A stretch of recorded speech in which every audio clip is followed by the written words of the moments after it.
director's cut version.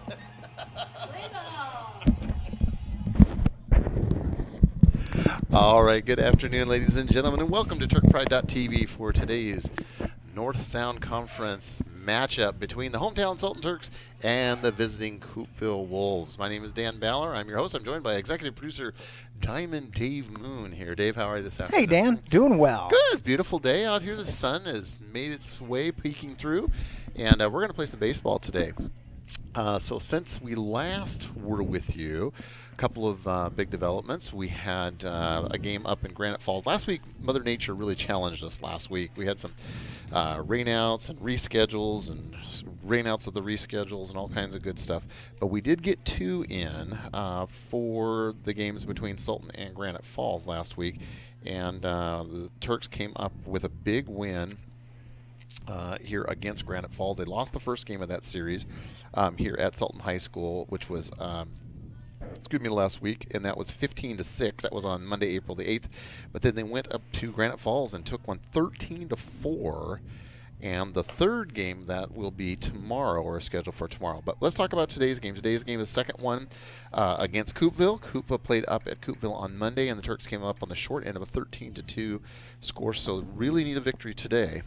Because again, Coupeville and Granite Falls are two of the three teams that they're really working with and against to get one of those final playoff spots. So it's going to be Kobe Keeler on the mound here for the Turks today. So he's doing the final warm-up tosses. We've got our umpires ready to go, and we're going to play some baseball here in just a moment on TurkPride.tv, your home for all things Sultan Athletics. And Dave, we have going on, we've got lady softball as well today, is that right? Yes. On the sister stream? Yep, we have Adam over there on the Ocho. On the Ocho. Adam's a good guy. Good guy. He came and helped me out. Previously helped out a couple of times. So Adam's a good guy. And again, we won't be offended if you jump back and forth between watching our game and watching their game over there. We can see it out of the corner from our vantage point. I see Mickey Miller's looking over her shoulder to her left and trying to get a little view of what's going on over there. So we'll impart some scores from you from time to time. But again, you are welcome to jump over to our sister stream to watch Lady Turk softball here on TurkPride.tv, your home for all things Sultan Athletics. So we're about ready to get things started, and it looks like Matt Hilborn. I think it's Matt Hilborn is our leadoff batter here for the Wolves. Wolves are coached by Chris Smith, and the Turks are coached, of course, by Steve Leverett. Yeah, Dave. Do we know, and I apologize if you said it, but what's Coupeville's record?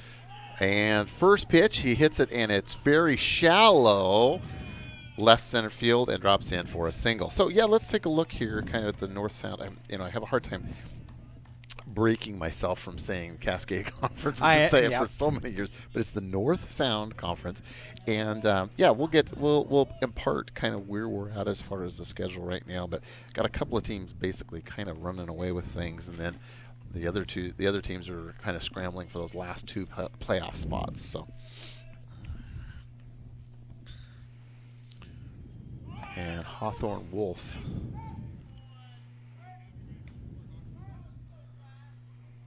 What a great name, Hawthorne Wolf is that kid's name. That's a cool. That's a cool name. That's a really cool name. It's very distinguished. Hawthorne Wolf. Secret agent. It does. It kind of sounds good. That man of mystery, international General Hawthorne. Yes, General man of mystery here. So that's a great name. And then with that being said, we'd like to welcome any of the fans that are joining us from Coupeville up on the island. We appreciate your time here. We hope you enjoy the game today just as much as we enjoy bringing it to you. And Mr. Wolf. And Keeler steps off, makes a toss back to second base.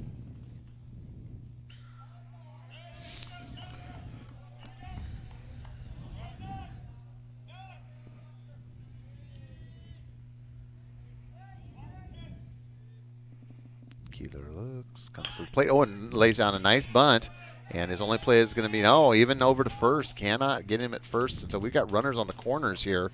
No outs in the top of the first. So that was weird. Why did Why did Keeler hang on to that? He just, I think he just didn't think he had a chance. Now, one thing we do, segue into that, you probably can't tell it from the from our camera angle here, but the infield grass, because of how much wet weather we've had, did not get mowed today, so it is long. And what that's going to do is going to slow down those balls that are rolling, and I think that's kind of what happened there. The ball just kind of died in the grass, and Keeler just didn't have enough time to make that play over to first base. So that's something to keep an eye on as the game progresses. Those ground balls in the infield are going to be slow rollers. Strike, and the runner advances. Now we got runners at second and third. But kudos to the ground crew for getting things put together. I mean, you definitely can see in the dark and light patches out there that the infield is wet. It's damp. There's no doubt about that. But it is playable, so we're gonna get one in today. Tomorrow might be another story. That's high ball.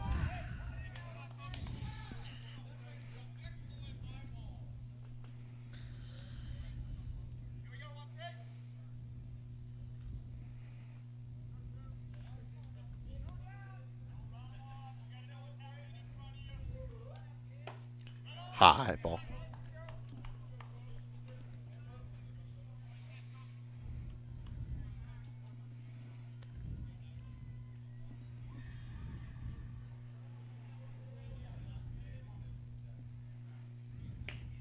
Strike. Nice pitch by Keeler. And Mr. Keeler's not only shown himself on the mound, but at the plate this year. 3 home runs. I think that gosh, might be some sort of record. I can't remember a season where we've had, other than Coach Leverett's son Jay, maybe having 3 home runs in one season for the Turks. So, kudos to that young man. Yeah, he's having a really good season. He is, and he will be back next year too. That's the bright spot is that this is a very young team, and we've talked about this before. A lot of youth and inexperience, and it showed at times this season. But they will grow and mature next year, and will be better next year. Well, just this game here. Look at his pitching from the start of the season. Yeah, what a difference. Yeah, it has. And he has struggled at times. There's no doubt about that. He has struggled at times this season, but seems to be getting more command of his pitches, more confidence as the season has wore on. That's high ball. 3 balls, 2 strikes. We got a full count, no outs. Runners at second and third, no score. Top of the first, Sultan and Coupeville here on TurkPride.tv. And a quick throw back. Oh, it hits off. I'm not sure if it hit off his foot or the bag, but we're going to have a runner score on that one. So that was just kind of a freaky thing there. I think it hit off of the base runner's foot and bounced out into center field. So, but run comes across, so we're now 1-0 Coupeville.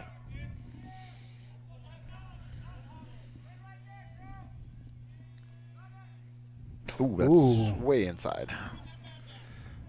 All right, so we got runners now at first and second.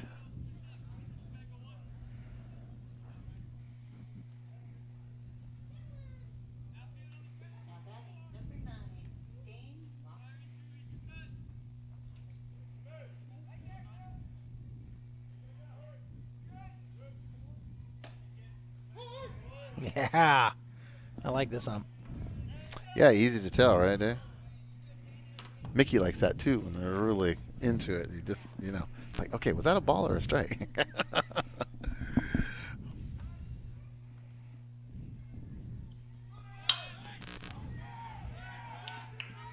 And had it, bobbled it, and then just couldn't hang on. And so the outcome of that is going to be bases loaded. Oh, that's just that could have been a really nice play, but possibly maybe lost in the sun. The angle of the sun this time of day, we do have some clouds, but definitely sunshine, and might have lost it just briefly in the sun. So, but for whatever reason, it's a base hit, and we got runners all on every base out there. First, second, and third. Still no out here in the top of the first. I hear some hooping and hollering over there at the girls' diamond as well. Swing and a miss. Yeah, we got all kinds of hooping and hollering over there, so something good's happening. Hey, yeah, I think it looks like maybe a couple runs scored there. We'll try to get an update for you on the girls' game and pass that along just as soon as possible. Keeler comes to the plate. That's low ball.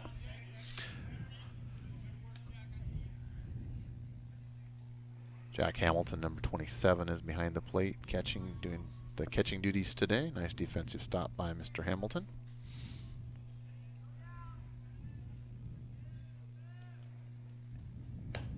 And that's high ball.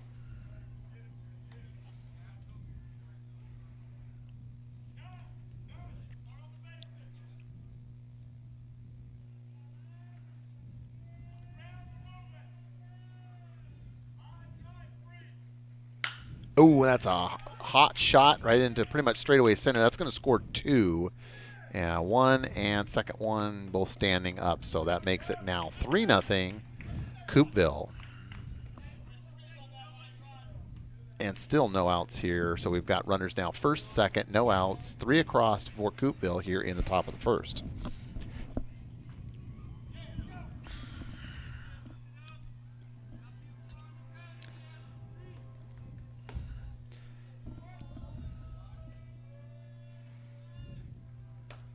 Strike one, nice pitch. So Dave, I understand you're going to have a busy day tomorrow. It's going to be a little bit of a busy day. Oh, there we go. I hear our sisters. I hear our sister stream. Yeah. Well, And that's a bunt laid down nicely. And Keeler over to first, gets the runner at first. And so we got runners now 1 out, second and third, 3 across here in the top of the first for the Wolves against the hometown Turks.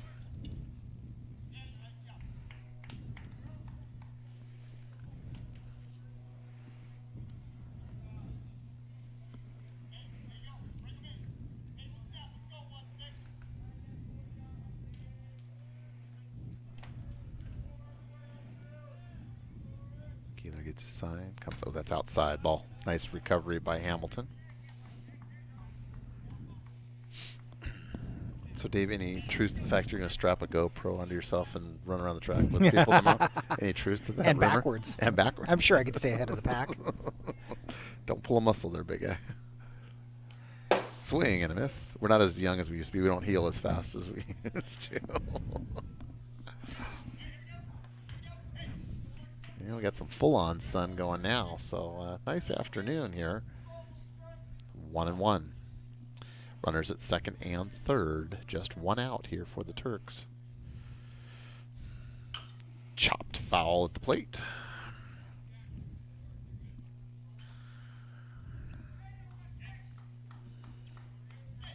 One, two.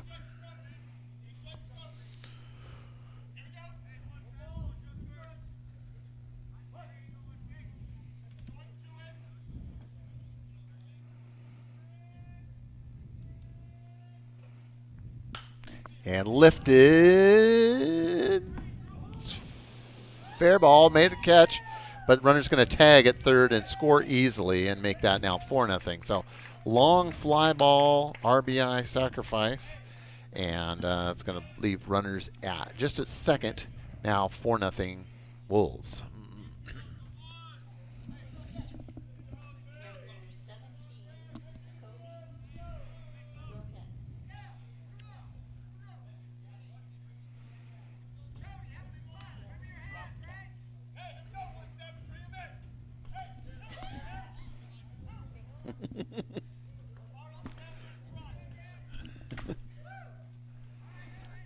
Yes, we're working on some of the pronunciations, right, Mickey?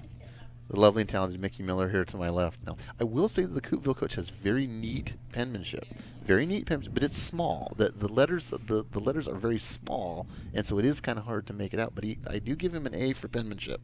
The penmanship much better than a lot of the ones that we see.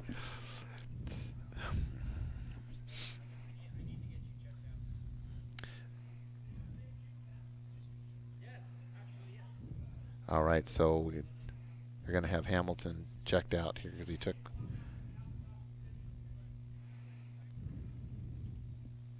Okay, Coach Lever's going to come out. Dave, can we do can we go back on that? I apologize, I missed exactly what happened there. Jack must have taken a shot. We can. They're concerned about Give me 1 minute his here. well-being here, but let's just take a quick replay. and bring ourselves up to speed and see if we can identify what exactly took place there. So I do apologize. We're going to take a little break in the action here, so give us time to, we'll go back and take a look. And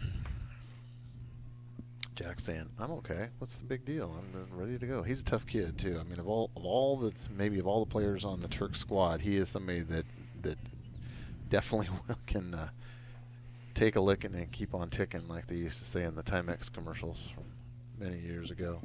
Okay, here you go. Okay, so here we are. Play ball.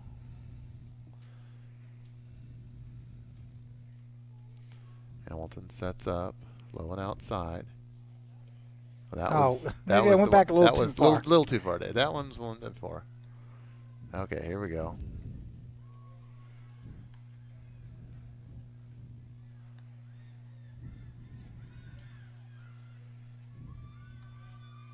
It just, yeah, foul tip, or just hit him on the kind of on the side of the head there. It just kind of shook him up a little bit, took his helmet off, and kind of had his head down. I think the umpire was just concerned about his well-being. Oh yeah, it totally bounced off him way over here. Yeah.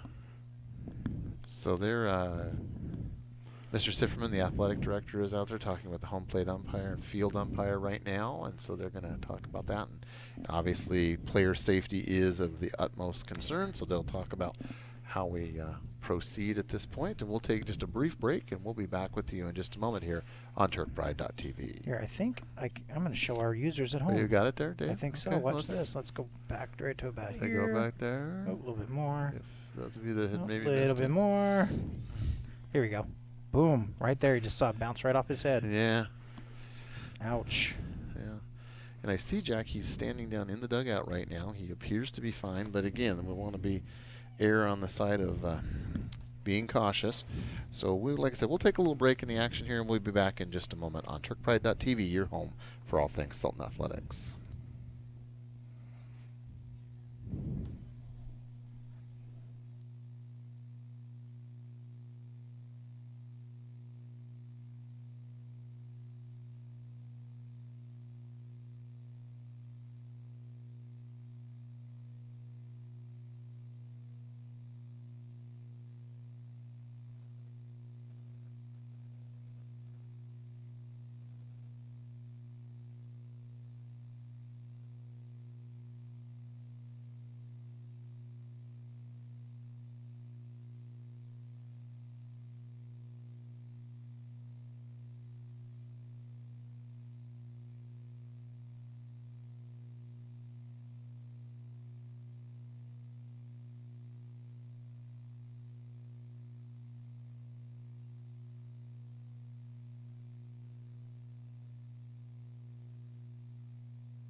So, Dan, I'm assuming that's the new concussion protocol. It must be in baseball. You don't really think about concussions that often. I mean, again, they do happen, but they're typically line drives or things like that come. But in this particular case, it was a catcher, Jack Hamilton, who, from our angle, we ran it back a couple of times for our viewers at home and for ourselves, and it was just kind of difficult to see. But it looked like it struck him on the back side of the head. He was kind of turning his head, and it kind of struck him on the back side. I mean, there is. In the helmet, the primary obvious protection is on the front part of the face, and then there's the back cap that kind of holds the mask in place, but it doesn't have near the level of padding and protection that the front part of the mask does. And I guess the home plate umpire felt that err on the side of caution, and that it was not safe to have Jack continue to play. So Jaden Boyd is going to come in and relieve, but all this action here, we are only top of the first. It's still the top of the first. Another 9 o'clock game tonight. Yeah, 2 outs. Yeah, we need to renegotiate our contract. These games, Mickey and I are saying these games are just lasting really long. Okay, baseball games should be like 2 hours. These are getting to be like 3 hours for various reasons, right? All right, we're back to action here. Now we love it. It's a labor of love. And lifted. There it is. Shallow center. Nice beat on it. Makes the catch for out number 3. But the Wolves score 4, so the Turks got their work cut out for them here early on as we head to the bottom of the first.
All right, we make our way to the bottom half of the first inning. Turks' first opportunity at bat here.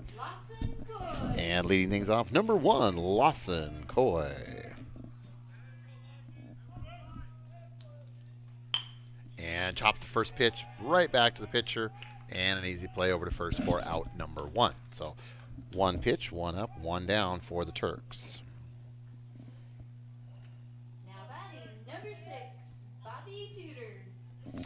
All right, number 6, Bobby Tudor steps in. And we haven't seen Bobby too much this season, so it's good to have him get an opportunity today. And he swings at the first pitch. That's a slow roller to second base over an underhand toss over to first for out number 2. So quickly, 2 up, 2 down for the Turks here in the bottom of the first.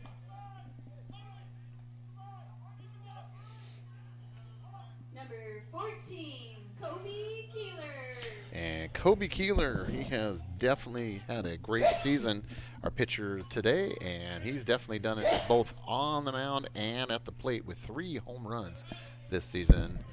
So kudos to Mr. Keeler. And he will be back, and he hits the first one, slaps it, and that's a base hit. Left fielder got it on a quick bounce. So, boy, the Turks are definitely jumping on quick pitches here, though. First pitch for each of the first 3 batters for the Turks. 2 have been out, and 1 is single to left field. Number 8, Cody Deason. Cody Deason, number 8, our third baseman today, steps in with his teammate Mr. Keeler at first.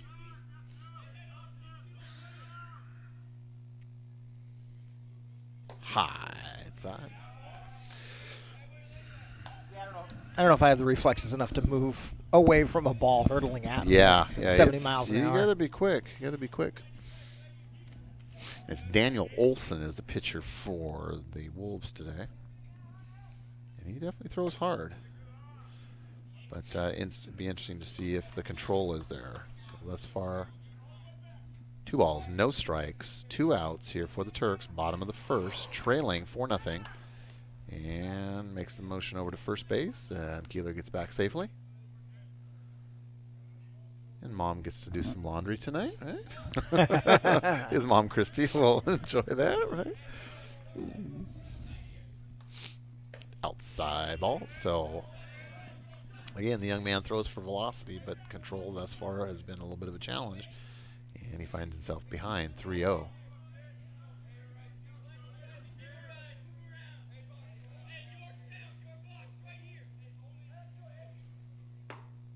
And he gets a strike on the outside corner.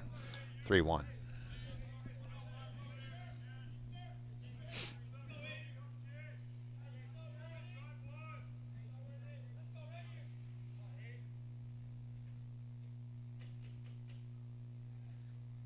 Inside, and that's ball 4. So Mr. Deason will trot down to first base. Mr. Keeler will move from first to second, and the Turks have their first runner in scoring position. 2 down here in the bottom of the first.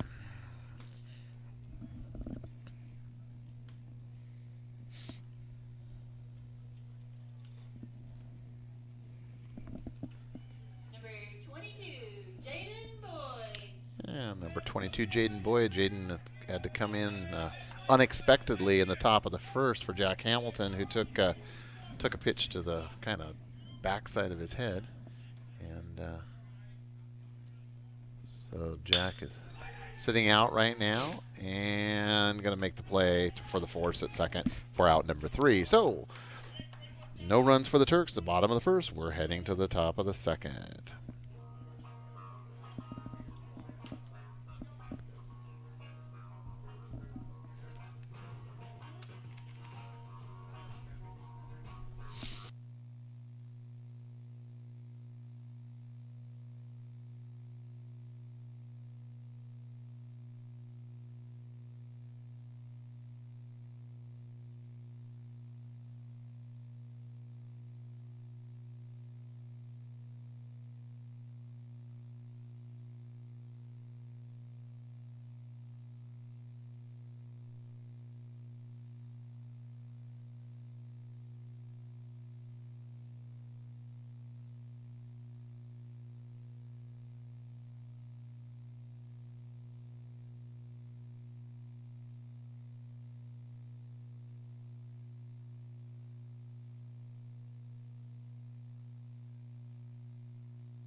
All right, ladies and gentlemen, we're getting our final warm-up tosses here as we make our way to the second inning. I want to take a moment and kind of look at the standings in the North Sound Conference. We got two teams, as I said, that are really kind of running away with things.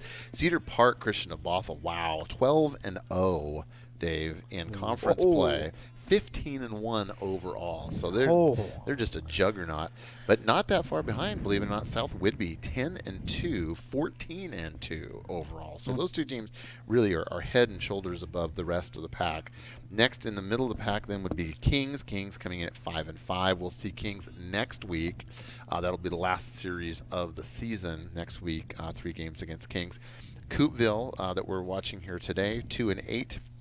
2-12 overall. Granite Falls 1-8, 3-11 overall. Sultan also 1-8, 1-13 overall. So big game today, big game tomorrow. Again, scheduled to have that makeup game for Granite Falls that we were unable to get in last week because Mother Nature kind of showered on us consistently. So anyway, so just to give you an update, our school nurse that's in charge of the sports medicine program here, Brandy Varnell, she is a registered nurse, is gone over and looks like has done some concussion protocol with Jack Hamilton, and it appears she is giving him the green light because Jack now has his gear on and he's trotting back on the field. She is speaking with the home plate umpire, I think, and providing him some assurance that she feels he is medically cleared, and it looks like he's going to accept that. And Jack is going to be out there now for the second inning. So that's good news. Good to see him back out there because he's a great kid. And I'm glad that he is okay. So, Yeah, I have an update from the girls. yes, what is that? Girls are leading 4-0, top of the third. And they are playing whom today? South Whidbey. South Whidbey, the Falcons of South Whidbey. So good deal for the Lady Turks. We wish them continued success and working their way towards a victory today. All right, we are back to action. Top of the second here. Turks trailing 4-0.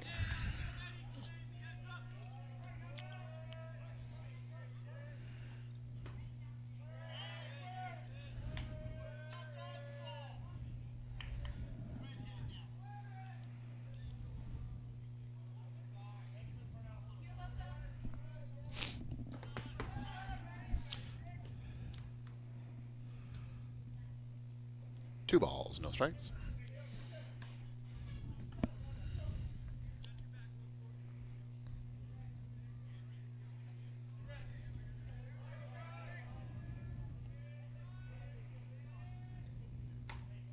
Strike. 2-1.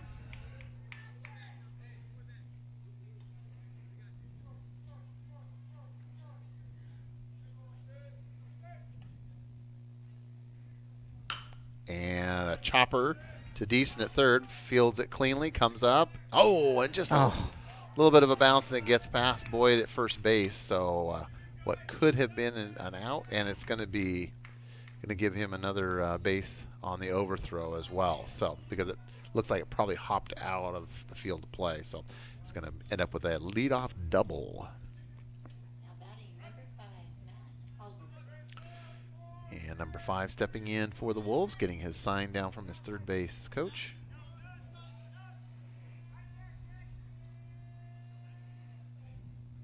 And chopped right back at Decent again. And holds the runner at second. Over to first. Oh, and we've got another miscue, very similar to the first one. So this, you know, in Boyd's defense, the first baseman, both of those throws have been a little low, but you got to get down and block that, keep that ball in front of you, and scoop that one out of the dirt.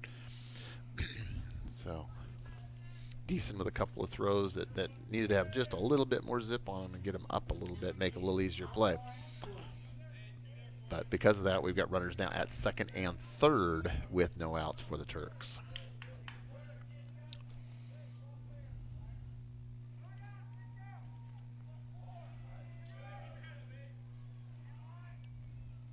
Swing and a miss. Nice pitch by Keeler.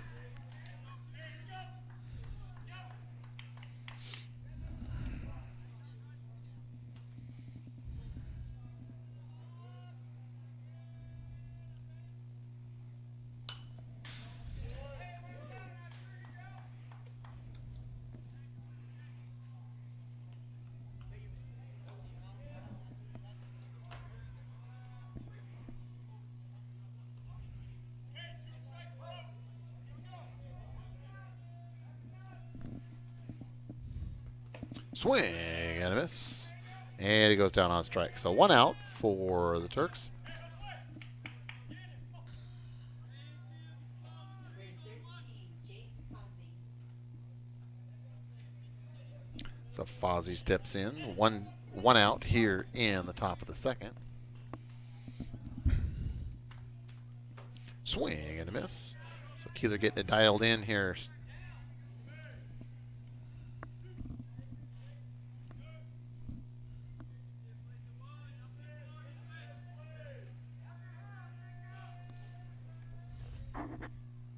High ball.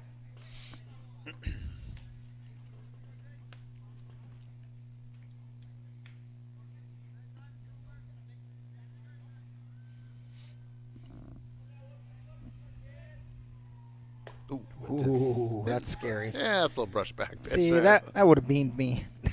That would have been, oh, look, a ball. Bang! They've been doing concussion protocol on you then, Dave, is what they've been doing. Swing and a miss. 2-2.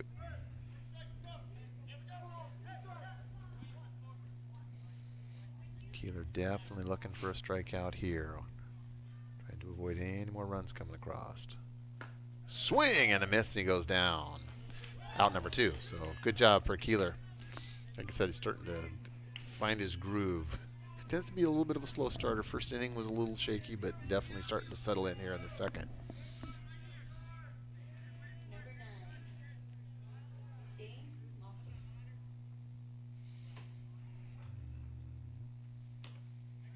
Outside ball.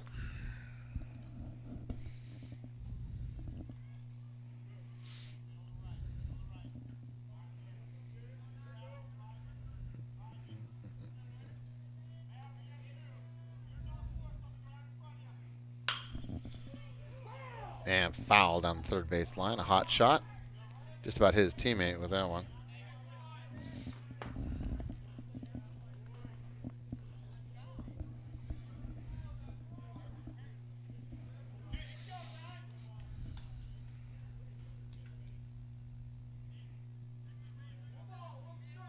One and one.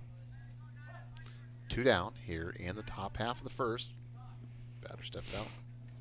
So, Dave, we've got tomorrow track and baseball is what's scheduled on TurkPride.tv. Is that correct? Yeah, like you said, I'm strapping on the GoPro and There you go, Dave Moon, man of many talents. running around And backwards, running around backwards. staying ahead of the pack. Those 6.5-minute miles, I'm sure I can keep up with that. Yeah.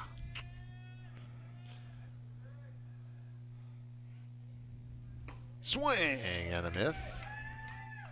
So Keeler definitely getting his control back in this inning, looking much sharper than in the first.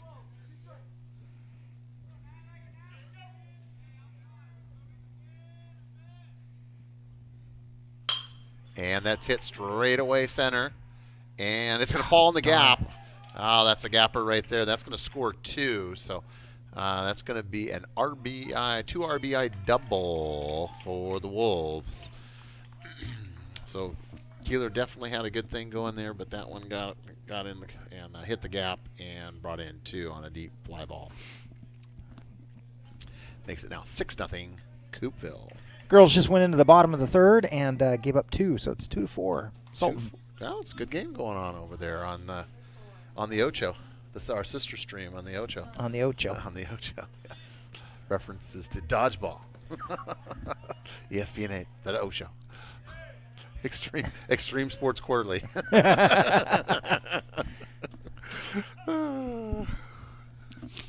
OSQ. Or ESQ. ESQ. ESQ. Extreme Sports Quarterly. Oh, that one gets past Hamilton. He's lost it there for a second, and the runner's going to advance over to third. So even though he lost it there for a moment, it wouldn't have mattered. The runner was going to make it over easily from second to third.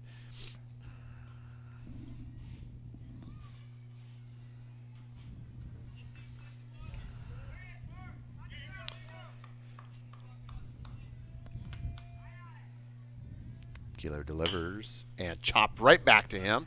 And he's going to do a slow little soft toss over to first base for out number 3. But the Wolves score 2. We're going to head to the bottom of the second. Turks trailing 6-0.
All right, we make our way to the bottom half of the second inning. Tremaine Powell leading things off for the Turks.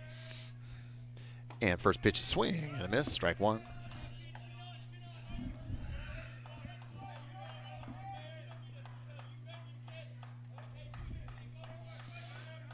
Second pitch to Powell, that's outside ball.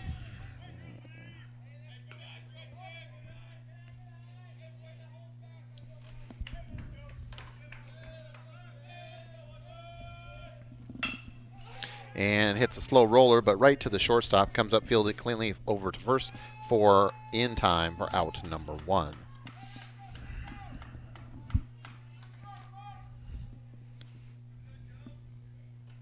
Number 7, Joe Day. And number 7, Joseph Day steps in for the Turks.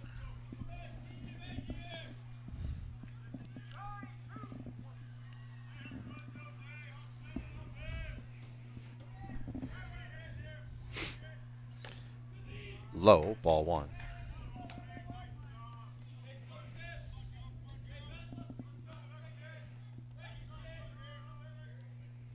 Ooh. High and inside, ball 2. So as we said, the pitcher for the Wolves, Daniel Olson, definitely throws hard, but control has been a little rough. And Day lifts one, but right to the shortstop again. Fields it cleanly. Comes up throwing over to first base for out number 2. So 2 up, 2 down for the Turks. And it's going to bring up Wiedemann. Austin Wiedemann is going to be stepping in Number next. 5, Austin Wiedemann. I think it's easier towards the end of the season. You start memorizing the kids' names. You don't have to look at the roster anymore. It's like, oh, that's Wiedemann. Oh, that's Day. Beginning of the season is a little bit harder.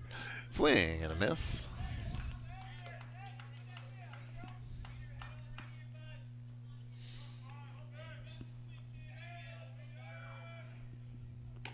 Outside. Ball 2. As we had said, we got a very young team this year. I think we've only got two seniors, I believe, on the squad. And so we'll be having senior night next week. And that's a slow roller to the third baseman. Comes up, fields it cleanly over to first base for out number 3. So 3 up, 3 down for the Turks. No runs, no hits, no errors. We make our way to the top of the third, still trailing 6-0.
All right, we are on to the top of the third. And the first pitch. And strike Nice. one. So I'd like to point out the difference between the dugouts between the boys and the girls. The girls are all over there, you know, with these chants and. Uh-huh. The boys are like all quiet. I know. Girls, like I said, the girls softball, they really get into it. They got a lot of team spirit. That is, and it's, you know, for the girls, it's semi-psychological. I mean, they're really psyching out It the is. batters.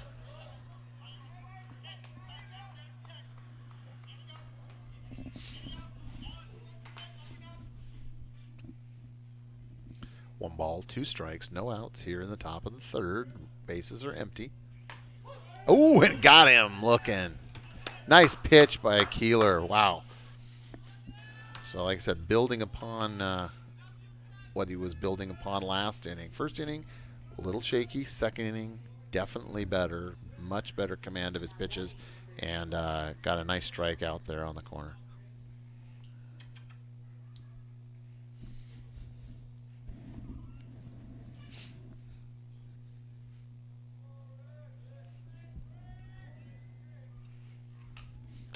Foul right back against the screen. Our former producer Ben would have jumped at that one. Oh yeah, Ben. chairs would have gone flying and. Oh, tipped over backwards Yeah. in his chair. Chopped slow roller down the third base line. Decent. Oh, not gonna Fields make it. it. Come up. No, too late. That was just a really slow roller. And we talked about earlier, maybe we'll restate it again, as far as infield. The grass is a little longer than you typically would see it. Again, we just had some challenges as far as the groundskeeping crew keeping up with all the mowing with as much wet weather as we have had. So the infield is a little longer than you typically would see, which is going to make those infield grounders, they're going to die a lot faster today. So that's something to keep in mind as this game progresses.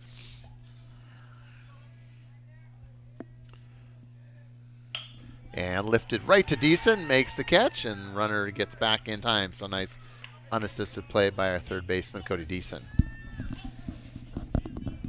2 outs now for 2 outs here in the bottom, or in this top half of the third, excuse me.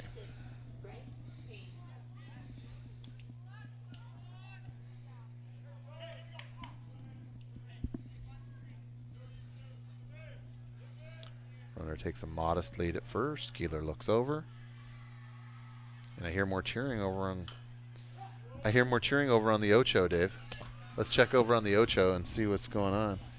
We're taking a quick look, but I hear some hooping and hollering, and I see Lady Turks heading back into the dugout, so that tells me somebody scored. 2-5. Turks. All right, so 5-2 Turks. Oh, that gets past Hamilton and takes a big bounce off of the backstop there. And runner advances to second. So runner at second in scoring position now. 2 outs here in the top of the third inning. Wolves leading 6-0. They scored 4 in the first, 2 in the second, and none thus far in the third. That's our sum total of our scoring thus far.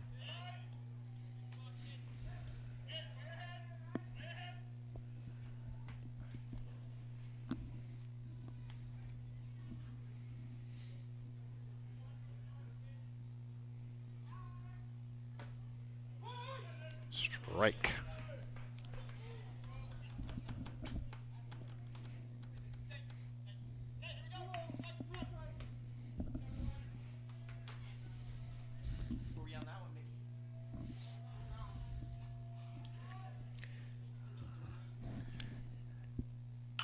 And foul back out of play. Company over the car. screen. Oh, no, that hit the roof. So, Dave, you took great care to park the company vehicle out of harm's way, is what you're telling me, right? Best parking spot available. I don't understand. It's like in a movie when they pull right up to the It's courthouse. always there. Yeah. How is that spot always available? I felt so important. I did roll down all the windows, though, so we don't have to worry about a side window getting busted. Good. That's good, Dave. Very good. Inside ball. Yeah, you don't understand why is nobody parking on this thing. This was please park with caution. The big red sign, red white letters, right? That's why Mickey walks. She walks, keeps her car parked safely up in the upper parking lot, and walks down here. Oh no! No, I didn't hear. This guy's dangerous. We need to strike him out. Dave, don't worry. We offer convenient payroll deduction for any damage that might be caused to your vehicle. Well, we don't have glass on our insurance. We got $1,000 deductible. It's gone. I'll take the walk on that one. Okay. And runner walks. We've got a runner out at first and second for the Wolves.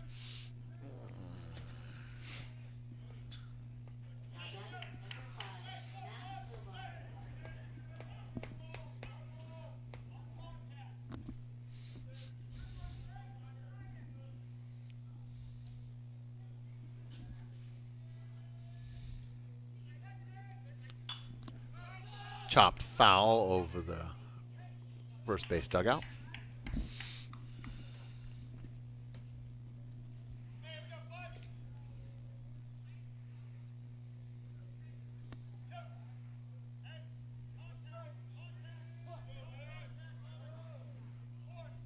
And Keeler steps off. Runner retreats back to second base. So again, runners at first and second here. 2 outs for the Wolves. Top of the third, outside. Nice stop by Hamilton. He's going to make a play over there. Got him! Out. Nice play by Hamilton and Decent contributing, and they leave 2. So we head to the bottom half of the third. The score remains 6-0.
Josh Whitmire-Skeeth leading things off here for the Turks in the bottom half of the third inning. And for those of you just joining us, the Wolves scored 4 in the first, 2 in the second, were shut out in the third, and Turks yet to get on the board. Takes us where we are at right now. Bottom of 3, Turks trailing 6-0. Weather has been good this afternoon, and confident that we'll get this game in. Swing and a miss. Looking forward, we do have scheduled tomorrow a makeup game against Granite Falls here at Sultan High School. That was for one they were unable to get in last week. But looking at the weather report, not real promising right now. So obviously we will keep our eye on the weather board and see if we can get a game in tomorrow. And then these 2 teams are scheduled to be up at Coupeville on Friday for the third game of this set. Strike 3. So 1 down for the Turks. Number 1, Lawson Coy.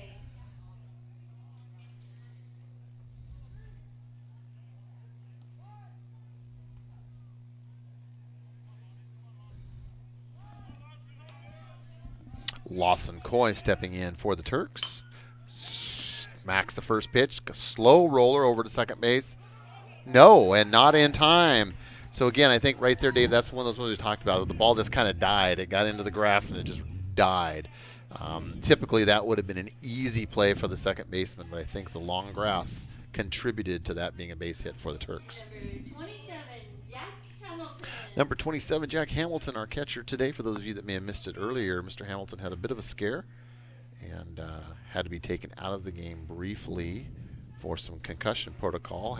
Was struck on the head on the back side of the mask, but he has been cleared and was allowed to return back to action today, so we're glad that Jack is all right.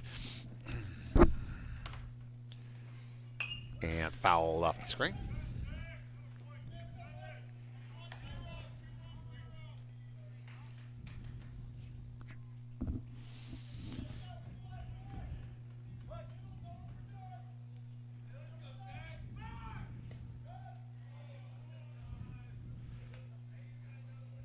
I smell grilled cheese sandwiches. Really? Concession stand should have grilled cheese sandwiches. Wow, your nose is amazing.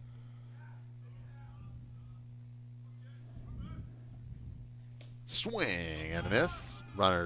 Coy's gonna move over on the pass ball. And we want to remind people that we have our sister stream going on TPTV2. The Deuce. The Deuce, that's correct. And that's Debbie Ellis and Adam. What is Adam? Remind me of Adam's last name. Ramzam. Adam Ramzam and Debbie Ellis on there on the broadcast. And what do we have for a score over there, David? Bottom of the third, 7-2 Turks. 7-2 Turks, bottom of the third. So good job, ladies. Keep it up. And we got a full count here on Hamilton, 1 out. Runner in scoring position is Coy at second. Hamilton fouls off again. Huh? Where'd you park, Dan? Down yonder, down a little ways. See, I have a Saturn that has plastic panels, so they don't dance, they just bounce. Inside. And the count is full on Hamilton, 3-2.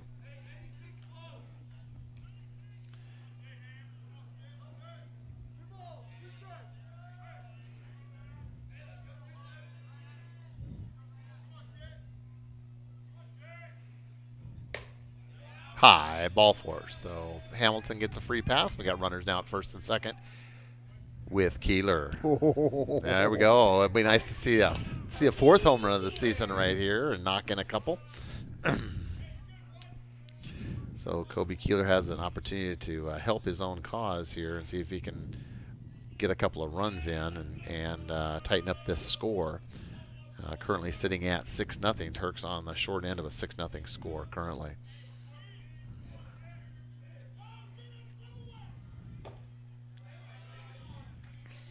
Keeler had a nice single in the first inning.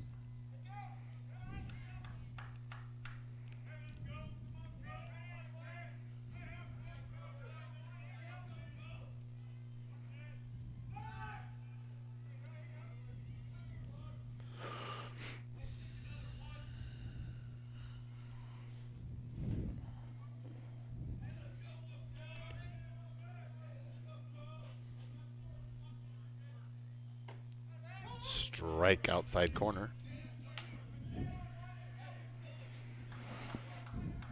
1-1.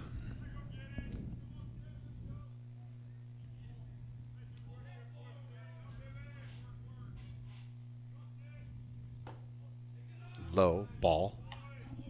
2-1.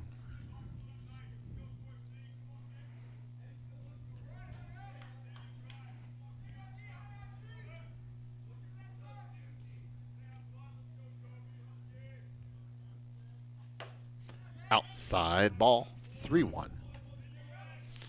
So Keeler's going to get something to hit right here.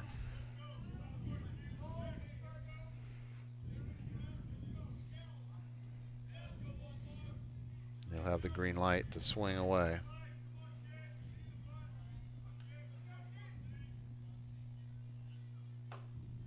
That's high, ball 4.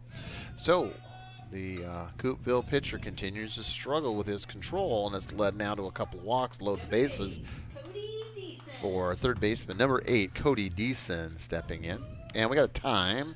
Catcher and coach is going to come out and chat with his young pitcher and make sure that they've got everything set, because Turks are in their best opportunity to get on the board here. Again, bases loaded, only one out in the bottom half of the third. So, as we had mentioned, tomorrow we are scheduled to make up a game that we were unable to get in last week against the Granite Fall Tigers. Big game for the Turks. I mean, they're all big games, but big game because they have split that series so far 1-1. Whoever wins that game tomorrow, scheduled for tomorrow, obviously would win that set. So that's very important when you've got three teams vying for three teams vying for one playoff position. You've got Coupeville, Granite Falls, and Sultan all vying for that fourth and final playoff spot. So this week is critical when you're playing against the teams that you're competing against for that last playoff slot. So love to win out this week. Love to win today, tomorrow, and Friday. But you got to win this one first. And currently the Turks are trailing. Here's 6-0, but a great opportunity with Deason at the plate to put some runs on the board and get right back in this thing. Low ball. 2 balls, no strikes, so the Coupeville pitcher continues to struggle with his control. He throws hard, but control has been a problem for this young man in the game thus far. He's walked quite a few batters and gone fairly deep in the count, so his pitch count is starting to escalate fairly rapidly.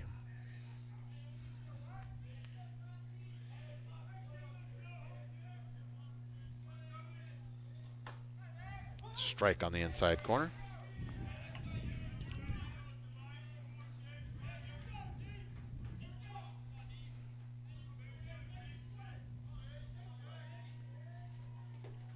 Low ball. 3 balls, 1 strike. Bases loaded for the Turks. Love to see a gapper right here into the outfield. Just find a spot, punch it through, get it out of the infield, and that would score 2 on this. We get a long single. And Deason swings at a bad one there, so full count.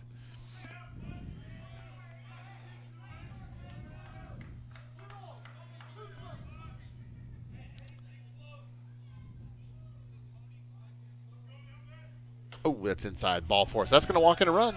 Turks are on the board, courtesy of another walk given up by the Wolves. And the score now sits at 6-1. Now batting number 22, Jaden Boyd. Jaden Boyd, number 22. Holy smokes, girls score. Top of the 4th. Sultan 10, Southwoodby 2. 10-2, Lady Turks.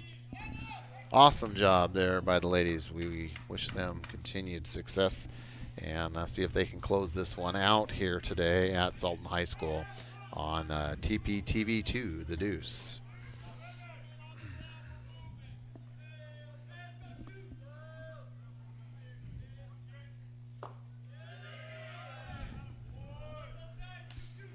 Ball.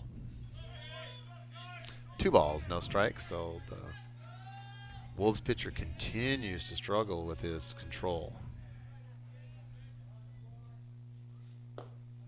And there he gets a strike. Bases loaded. 1 out for the Turks. 1 across this inning thus far. Chopped foul at the plate.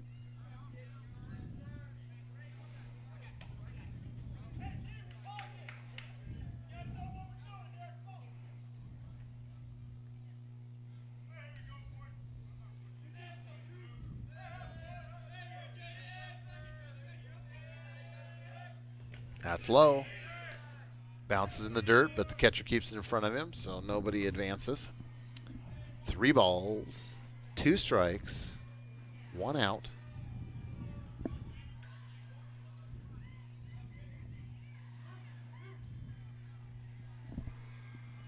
And I hear more cheering over there, Dave. We'll get you a score here in just a moment.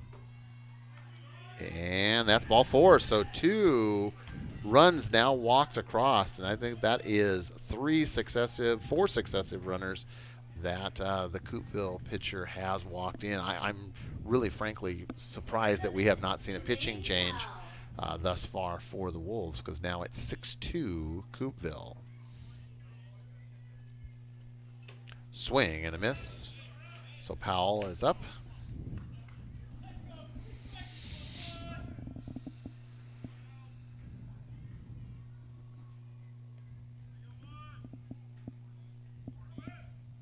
Swing and a miss.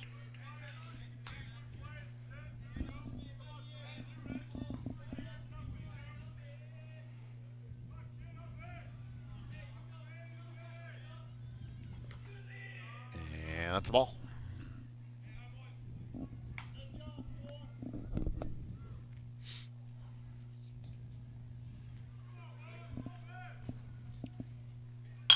And that's a hot shot. Roller over to second for one, over to first for a double play. So, but the Turks score 2. We head to the the top of the fourth, now trailing 6-2.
The king of swagger. There we go. All right, we make our way to the top half of the fourth. Turks get on the board with 2 in the bottom of the third, and now trail 6-2. Keeler continues on the mound, has looked sharp after first inning again, which they gave up 4, 2 in the second, none in the third, and now we make our way to the top of the fourth. Nice pitch. It just dropped right in there. Nice pitch by Mr. Keeler.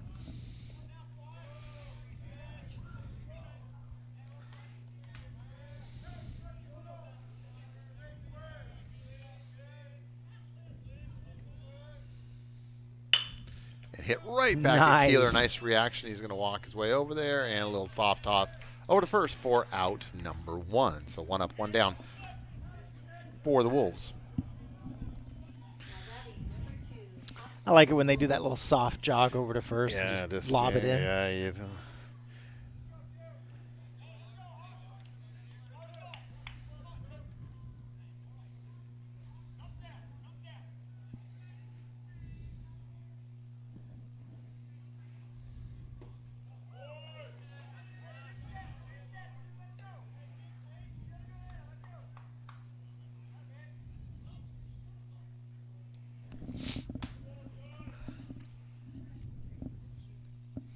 It's got to be the shoes. Low ball.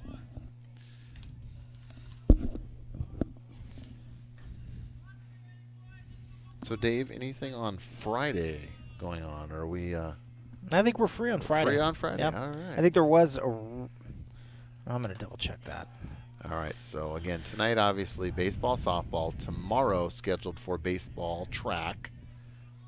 Track they'll do regardless of weather, correct, Dave? We don't have any weather Yeah, no unless matter there was what. lightning or something like that. But And even then, they just kind of call it for 20 minutes. A pop fly, and that's going to Oh, bloop darn. into right field, and he's going to get a single. So we will have track tomorrow. Baseball to be determined. I'm reading about 90% chance of rain, early light rain in the morning, but more steady rain in the afternoon. So if that does materialize, we will not have that game. And I've been told when I talked to Mr. Sifferman, our athletic director, this afternoon, if the game cannot be played tomorrow, most likely it would be the following Thursday. But again, don't quote me on that, but that is the latest information that I had. But obviously Mother Nature's got a lot to say about what we do or don't do over the next week. Next week, we talked about, is the last week of the season. Last week of the regular season. And it's done, just like that. We've got Kings coming in. The Kings Knights coming in will be 3 games against them. And we will then be done. It'll be time to move on to the Sub-Regionals 1A tournament as teams make their way to the postseason here in the North Sound Conference. 4 teams go right now. Cedar Park Christian and South Whidbey are a lock on the 1 and 2 spots. And then it gets past the second baseman. He's going to go around to third. So we've got a runner now at third base. So we're going to have Cedar Park and South Whidbey are kind of jockeying for 1-2. Most likely it'll be Cedar Park will be in number 1 slot. South Whidbey will be number 2. Right now, Kings sitting in a really good position unless they just completely fall apart for the number 3 spot, and then the 4th and final spot comes down to Sultan, Coupeville, or Granite Falls. Swing and a miss. Hence the reason these games this week are so vitally important, because you're playing against the 2 teams that you're competing against for that 4th, and final playoff slot. All right, back to action. 1 out. Count is 1-1. Runner at third. Fouled over the screen. Ooh, Dave, that one could be. Nobody went, ooh. So that's a good thing. Ooh, look at the dent in that green car. What color would you call your car, Dave? I have a green. thought it was like a bronze. I mean, is it really? I thought it was I more don't know. green than bronze. I'm color stupid, so. Of course, it only gets washed, once a year? That's why you're calling it green. Maybe that's the moss that's growing on it. So girls have a game both Monday and Tuesday next week. Monday, Tuesday. And then May 9th is their final home game and final game against Granite Falls. I see. And then a big rivalry game.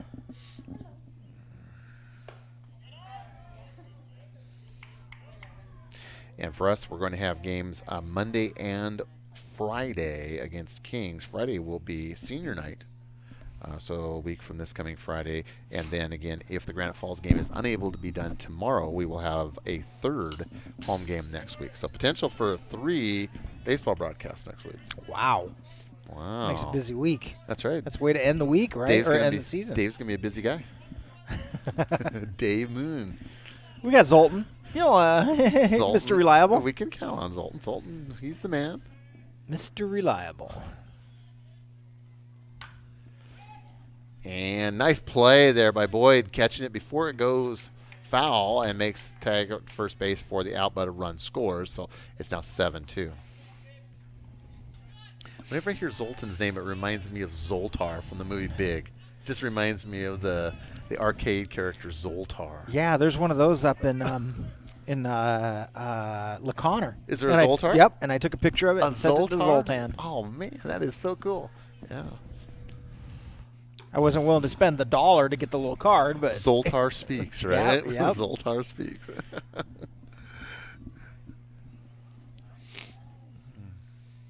A buck now, huh? a buck. Dang. And I'm pretty sure back in the day they didn't have those dollar Yeah. machines. Or those dollar When those sliders. things first came out, didn't they call them a penny arcade? Wasn't that the Yeah, term? They were yeah, penny arcade. arcade. Yeah. Uh-huh.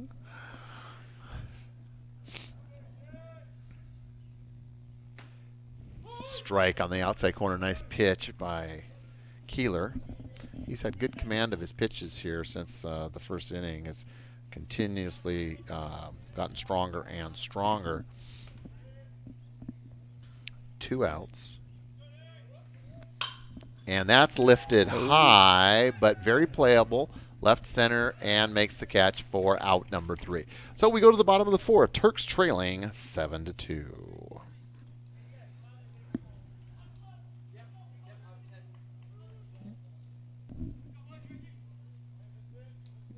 we go. Push the button, it works better.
All right, we make our way rapidly to the bottom half of the 4th inning. Turks trailing 7-2.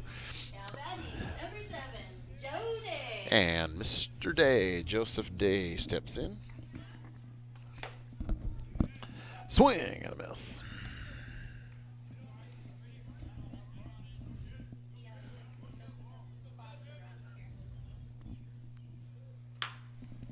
And a little blooper caught unassisted by the first baseman for out number 1. That's right. Mickey's in charge. He doesn't know that. He is in charge.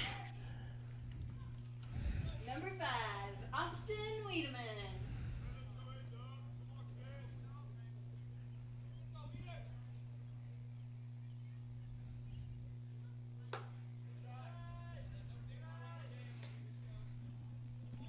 And up now, number 5, Wiedemann.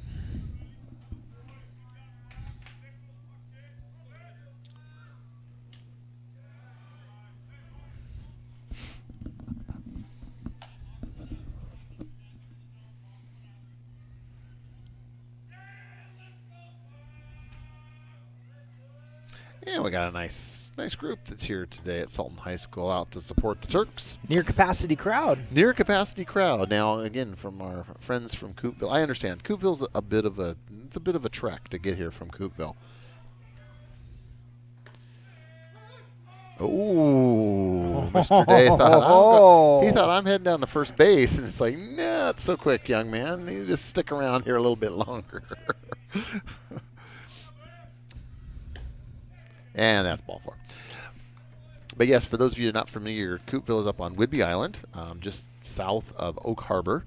And to get here from there, or there from here, is you either got to drive north and head over to Anacortes and then down south, or you need to go down the island and take the ferry over to from Mukilteo over to Clinton. So either way, it's a little bit of a trek to get here from Coupeville. And line, but right to the shortstop who makes the play unassisted. So again, understandable that we may not have too many fans making the trek from Coupeville today, but hopefully you are enjoying and joining us and enjoying us here on TurkPride.tv, your home for all things Sultan Athletics. And quick throw. Runner gets back. I want to make people aware also, too, our sister stream going on TPTV2. The Deuce is Debbie and Adam bringing you girls Turks, Lady Turks softball. And what we got, 11-2, David? Is that the score right now for the? Let's just refresh that. Refresh that and see what we've got. We'll pass that along. For those of you that want to stay here, we will keep you updated. And that's Coy hits one, and that's way over the left fielder. Man, he was playing him really shallow, and he fooled him. And we're going to have runners now at second and third, so 2 in scoring position for the Turks. So nice hit by Coy, and left field was playing very, very shallow, and he definitely made him look foolish for that decision.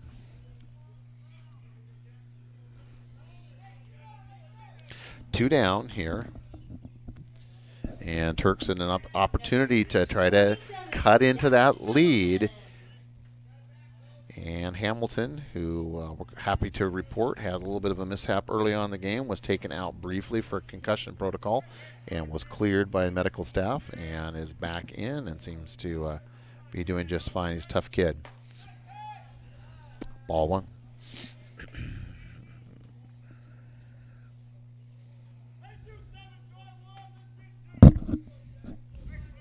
Hamilton just loved to get a couple RBIs right here. Swing and a miss. Boy, he took a big cut at that one. 1-1.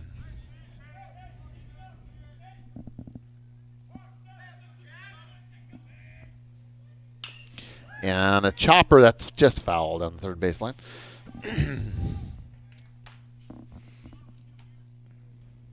Ooh, Mr. Home Run's up next. Yes, Mr. Keeler. That'd be great. Turks are just hanging right in this game. They've had their opportunities, but again, just have not been able to get key hits at key times. And that's a nice hit there by Hamilton. And it's going to be over his head at the right field. That's going to score 2. That's what we were looking for right there. Hamilton's going to dig towards second base. And a stand-up 2 RBI double. Exactly what the doctor ordered. So Mr. Hamilton comes through big. And the Turks are right back in this thing at 7-4. Nice hit by Mr. Hamilton. And now Mr. Keeler's got a chance to see if he can add to the total here with his teammate Mr. Hamilton on second base in scoring position. High ball.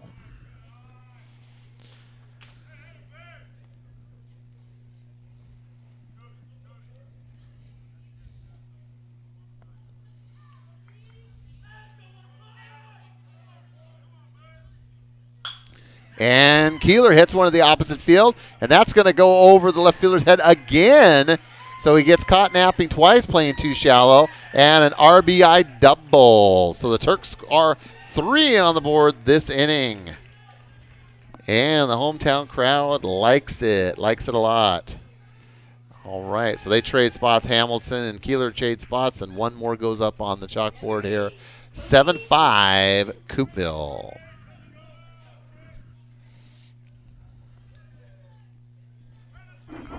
Turks keep battling. They just keep battling and battling and battling in this game. Safe. So first inning was a bit rough. Turks, there was 4. They gave up 4 in the first, 2 in the second, 1 in the fourth. And but so they started out in a big deficit, but they've been clawing and scratching their way back and have had opportunities, if they'd have been able to capitalize, actually to be tied or maybe even ahead, because they have left a number of runners on the base paths at the end of the inning. So Turks have had their opportunities, but they're continuing to battle, and they're right back in this game at 7-5. Swing and a miss. Dave, did you get us a refreshed score on the girls' game? 11-3 Turks. 11-3 Turks. What and inning? We're at the top of the 5th. Top of the 5th, so looking good there for the Lady Turks, and we wish them well.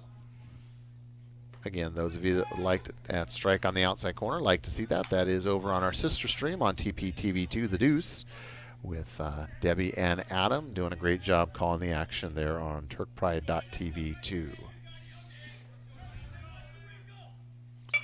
And he reaches out and just has a little bloop spur, and it's going to be caught by the second baseman for out number 3. But the Turks score 3. We head to the top of the 5th, 7-5.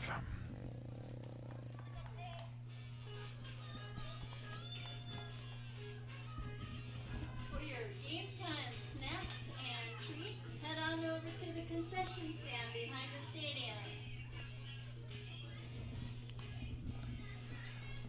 Dave, do they do Uber by chance? Can we do Uber Eats Eats. and they'll just bring it over to us?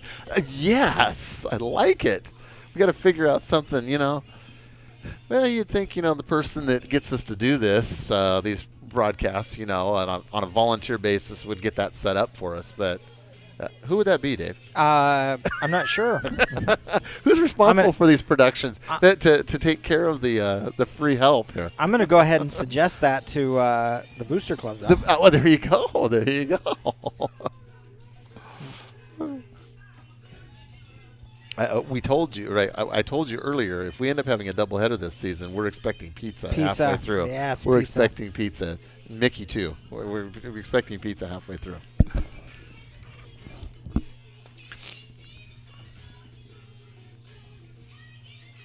It's a great slow-mo cut. Oh, yeah. Very cool. Nice hit. Yeah, nice hit to the opposite field there for Keeler.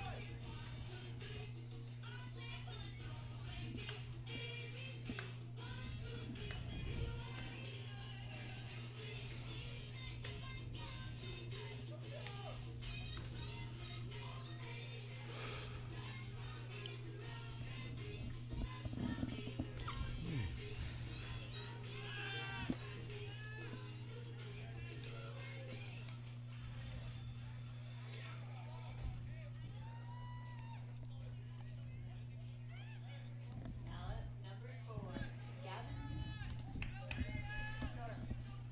Gavin. All right, we make our way to the 5th inning.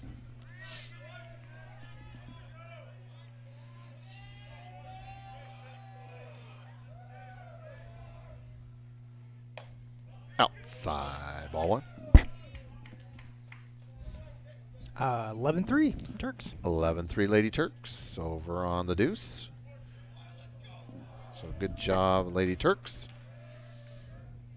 And it's a slow chopper to Decent at third. He comes up make it? throwing. Oh, that's, again, there's been a couple. Cody's had a couple of those where the throw has just been just a little tentative getting over to first base.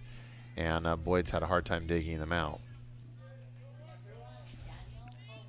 So where are we at on how many do we have joining us here today, David? Ooh, boy. We have, I don't know. Hold on. I don't know. Why don't you, That can't be right. 9. 9. Well, we'll give you an opportunity to make Hey, your little spiel. Yes, too. my Your 9 spiel. listeners out there.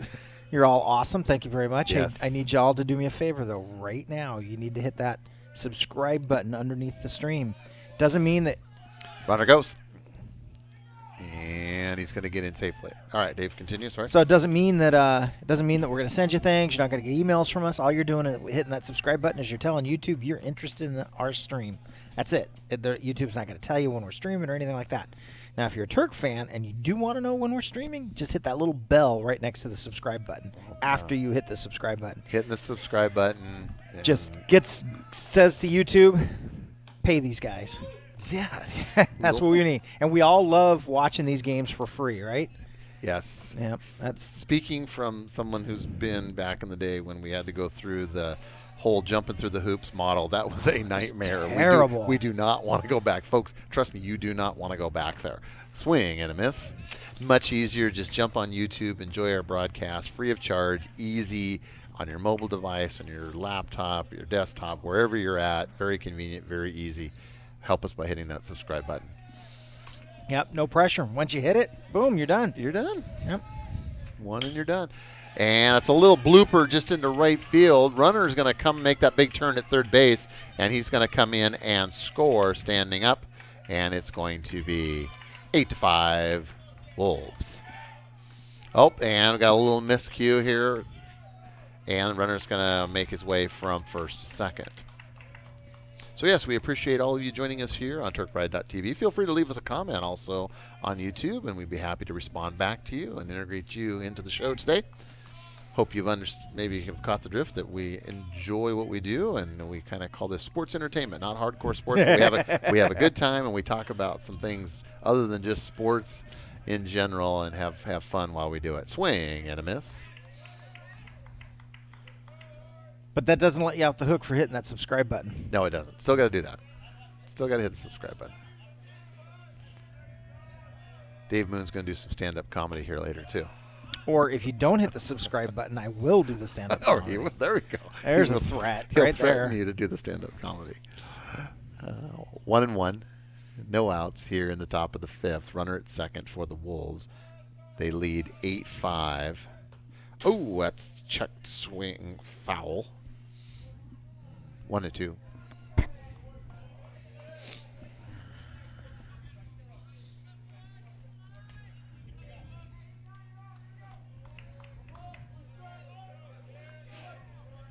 Okay, I'm watching. I haven't seen that subscribe button go, or those numbers climb yet. Uh-oh. There's 9 of you out there. Somebody's got to hit that subscribe Got to button. hit that subscribe button. Ball low and outside. And remember, we stream graduation too. And we have hundreds of people watching graduation. Yes. Hundreds. Now imagine if you had to pay for that. Yes.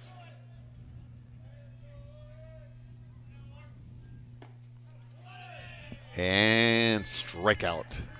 So nice pitch by Keeler gets him for strike 3. Runner still stays in second. I see Coupeville brought half the island with them. Yeah, they did. They got a good sized squad over there.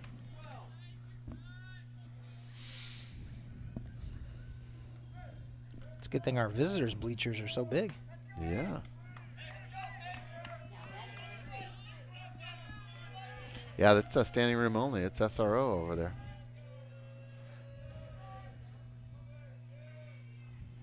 Swing and a miss. Now, Dave, it could be that those 9 viewers today could be Wolves fans from Coupeville could be watching today. Yep, and they can still hit that subscribe They can still button. hit subscribe. That doesn't mean they have to become a Turks fan, even though we like that, but they don't have to become a Turks fan, Nope. right? And Okay. YouTube's not going to bug them when our games are on or anything. Exactly. It's just not going to hassle you or anything like that. You're just helping us bring quality programming, or well, maybe quality is kind of that's a stretch. That might be a stretch. Programming, free programming, free programming. We'll take the quality part out, but free programming to you here on TurkPride.tv, your home for all things Sultan Athletics. No balls, 2 strikes, 1 out here in the top of the fifth. Runner on second. Wolves leading 8-5. Oh, we got a balk. Called for a balk. And runner's going to advance over from second to third. how did he see it from there?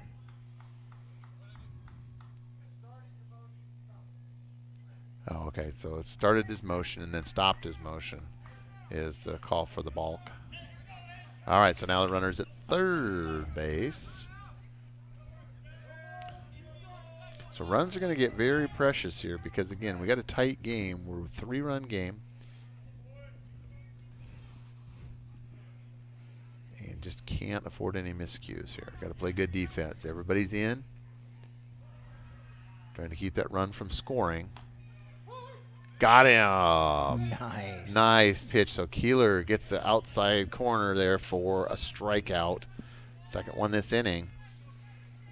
And we got 2 down now.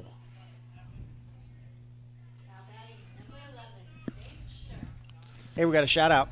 A shout out. There Yep. we go. Paul Hamilton. You guys do a good job. Much appreciated. Hey, That, Paul.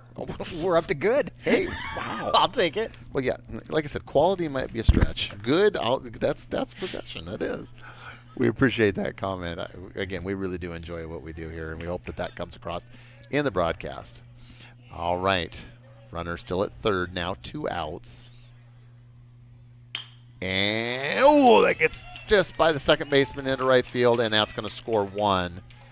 So that takes us down 9-5 Wolves, and runner at first with 2 outs, still with 2 outs.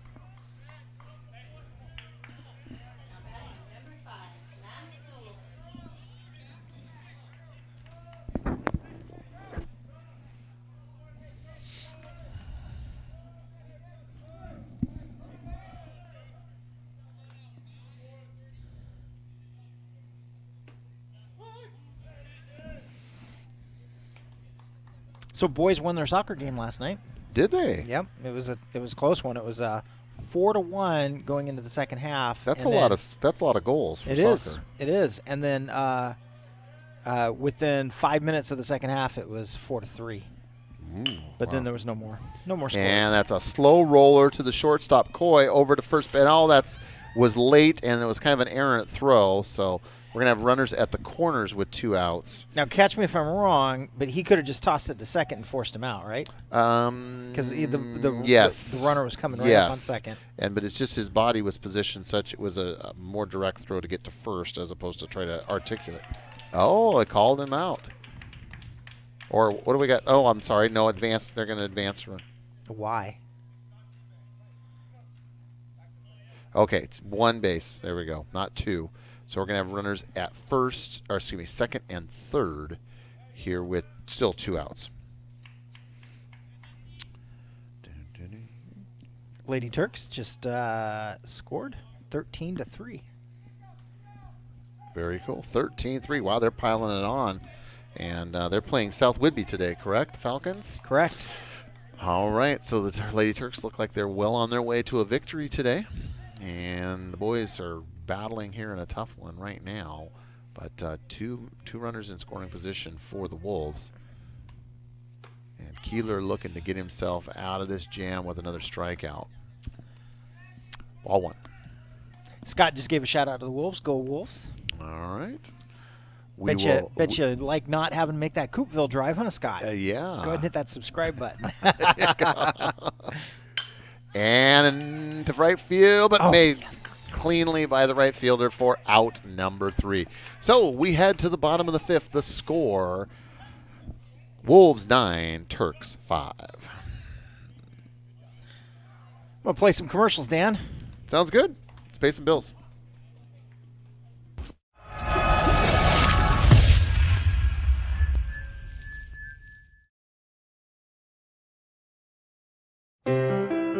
Non più tra i farfalloni amoroso, notte e giorno di torno girano, delle belle turbando al riposo, Narcisetto a dolcino d'amor.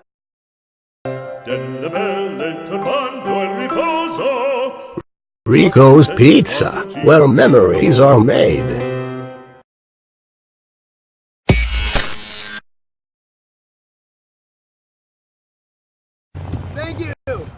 Thanks for not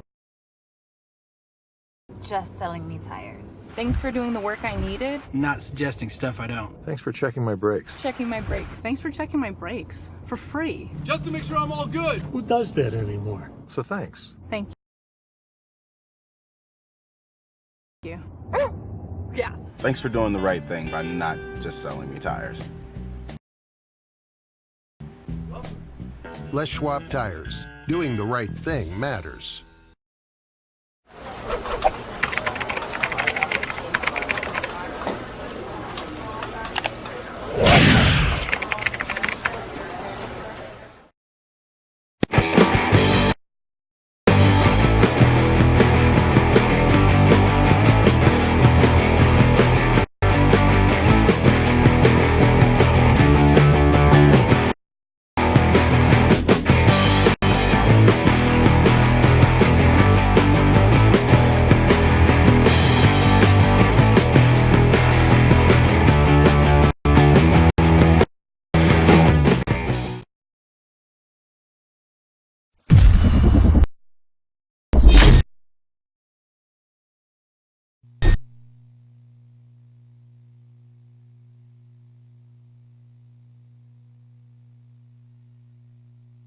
Oh, Dan, and we're back.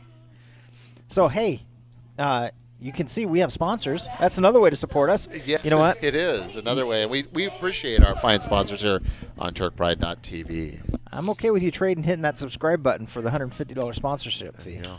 Oh, hot shot by Boyd. Wow. Right down the third baseline, but foul.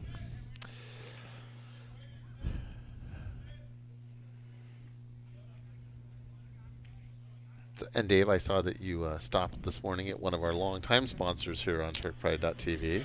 Windmill Espresso. Windmill Espresso. They definitely treat me right. Yes. No, it wasn't Rachel this morning. It was the other one. The other one. I'm terrible. That's horrible. I hope they're not listening. That's horrible, Dave. And that's lifted over the shortstop. He just kind of looked at it. It's like, I can't jump that high. I'm not even going to try on that one. So, yeah, all right, we got a leadoff single for Boyd here in the bottom half of the fifth. Again, Turks trailing by 4 in what has been a very competitive, entertaining game thus far. Jermaine Powell stepping in for the Turks.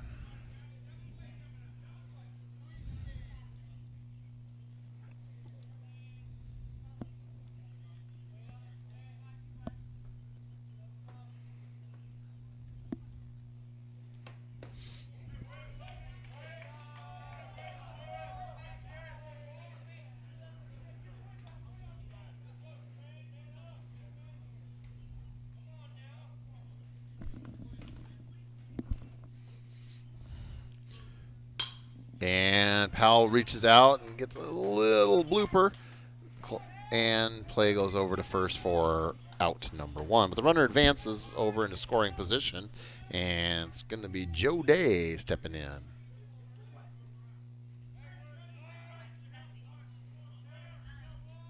Number 7, Joe Day.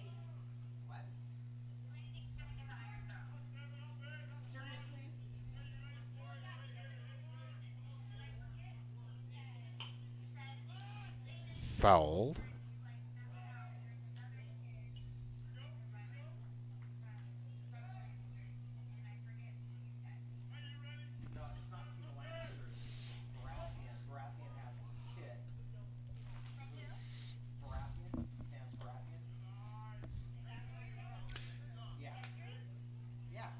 One and one.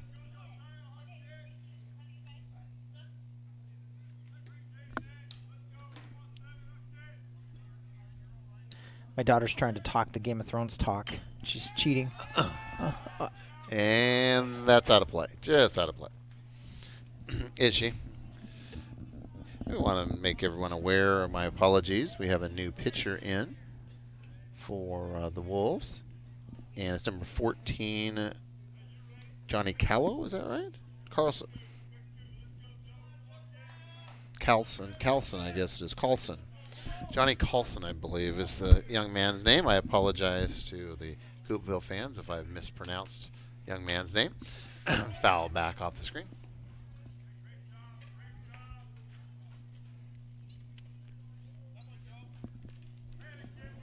Yeah, I keep hearing I don't get HBO, so I've been hearing all this Game of Thrones stuff, you know. I mean, I am into, I like medieval fantasy, science fiction type stuff. I mean, I would find it very interesting, I'm sure. Well, that is the show for you then. Is it really? Yeah.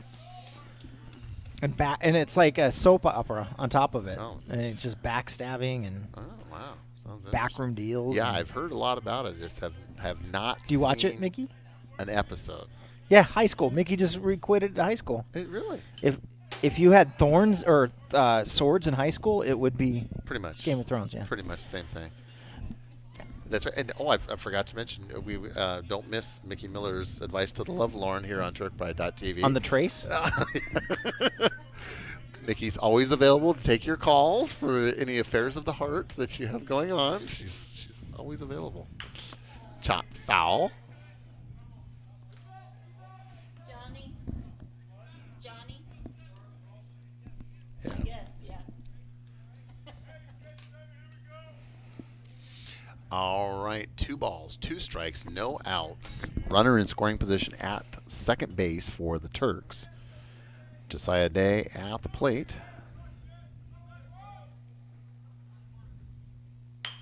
And a nice little shot right down between the first and second baseman. Safe. They're going to try to make a play on him at first, and he is safe. And he advances the runner, his teammate, over to third. So we got runners at the corners here. Still 1 out in the bottom of the fifth for the Turks, trailing 9-5. Now batting number 5, Austin Wiedemann.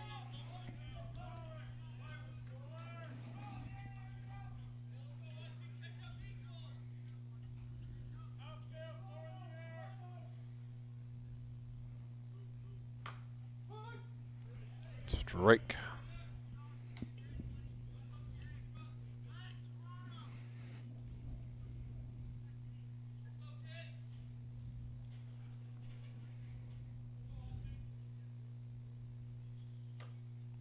Ball.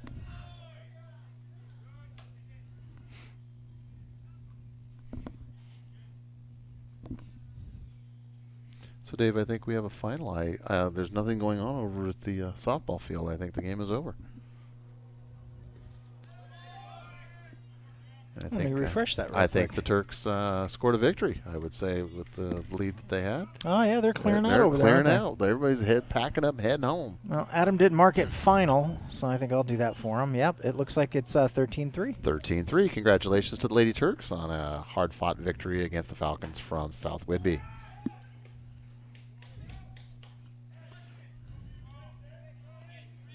So I just thought about that. We have two Whidbey Island teams. Coupeville's on Whidbey Island, and South Whidbey both played here today at Sultan High School. Yeah. Think they rode the ferry together? I don't. Maybe buses might have caught the same ferry. That very well could be. And base on balls. So the bases are loaded.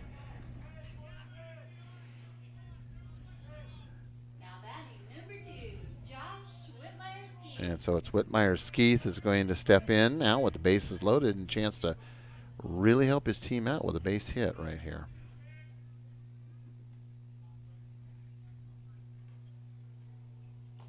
Ball outside.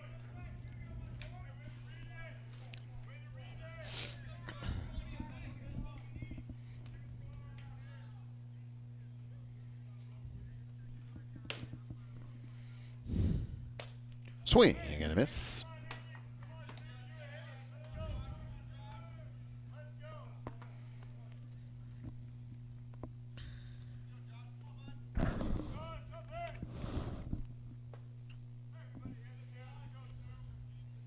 Swing and a miss. 1 ball, 2 strikes, 1 out. Bases loaded for the Turks, trailing by 4, 9-5 here in the bottom half of the 5th inning. Ooh.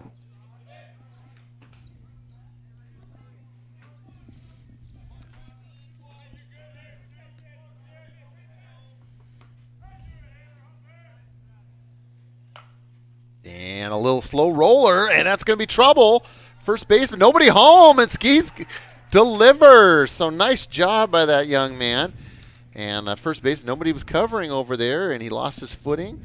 And a run scores, so we've got 9-6 Wolves, but the Turks chipping away, clawing and scratching their way back into this thing, Dave.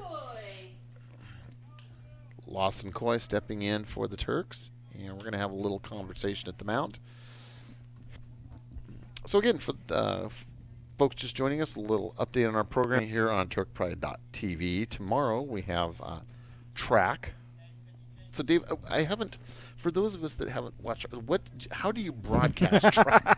I mean, I know we've joked around about you putting a GoPro on and running around, but that isn't what really happens. Yeah. What do you do for track? How do you broadcast and stream track? Well, what's great is my dependables like Sultan say, "Hey, let's broadcast track and let's figure out how to do it." And but I'm like, put up, And good idea fairies, right? Exactly, good idea fairies. Yep. I got a great idea. Yep, I have a great idea. Go make it happen. Yeah, somebody else should do that, right? So we haven't quite figured that out yet. We don't know how we're going to do that. I see. So is this the first time then tomorrow that you've done track? We're not streaming track. Oh, you're not streaming. We're track. not streaming track. Oh, I thought you were streaming track. No. I 20 years ago, or 18 years ago, Mr. Weller, great science teacher that we had here, was the track coach, and he bought a photo finish track camera. And somehow technology took ownership of that, and we've been setting it up for the last 18 years. I see. So you do that as your contribution. Okay, gotcha. Yep. I thought you were actually streaming track tomorrow. And then like a mobile camera going around each of the events. GoPro backwards. Yeah, exactly. I'm telling you. I love it. I like that idea. And then my entertainment of the night is I send the kids out for the time stretcher. Okay. So somebody comes up, they start bugging me. I say, "Hey, I need the time stretcher," and off marching they go, looking for the time stretcher. All right, we're going to have a pitching change here for the Wolves. Cody Robcats, I believe, is this young man's name. I have a little difficulty making that, but I believe it's Robcats. Number 17 is going to be stepping in relief. And stepping in a tough spot. Bases loaded for the Turks. And Coy is at the plate. So, again, Coy looking to deliver here and get the Turks. See if we can knot this game up. Now just trailing by 3, 9-6, bottom of the 5th. So, Dave, with that being said, then the rumors that you're going to be streaming cross country is not true. Yeah, the rumors of that stream have been gravely misrepresented. I see. Throughout the woods, you're gonna like fall into the woods and stuff like that. Yeah, that would be a challenge. Although we have thought about droning it. You know, how great would that be, that right? Would be kind of cool. That would be really cool. All right, Coy's in. Ooh, we got a young man that definitely's got some velocity here, number 17. Did you see that baseball game where they somebody droned over the top of the baseball game? No, I did not. It was like in Boston or someplace. Yeah, you're not allowed to do that. I would imagine that's a no-no. Yeah, I would say that's probably not something that they would take too kindly of.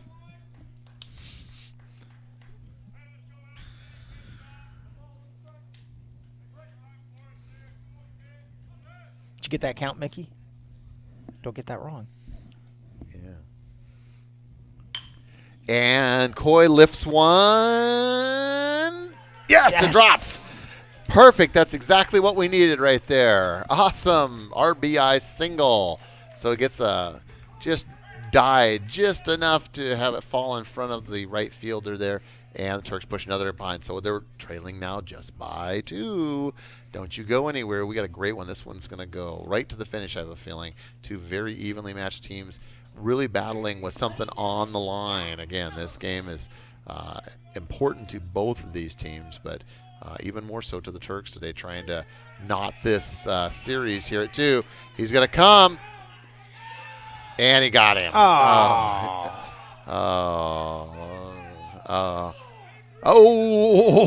What was that? Coach Day just got tossed. Coach Day just got tossed. So we had Josiah Day slid at the plate and was called out by the home plate umpire. Coach Day took issue with that, and the home plate umpire has now ejected him from the game. So Coach Day will no longer be with us the remainder of the time tonight. He has packed his things, and he will be leaving the field to play here in just a moment. Aaron, I will not let you live this one down, buddy.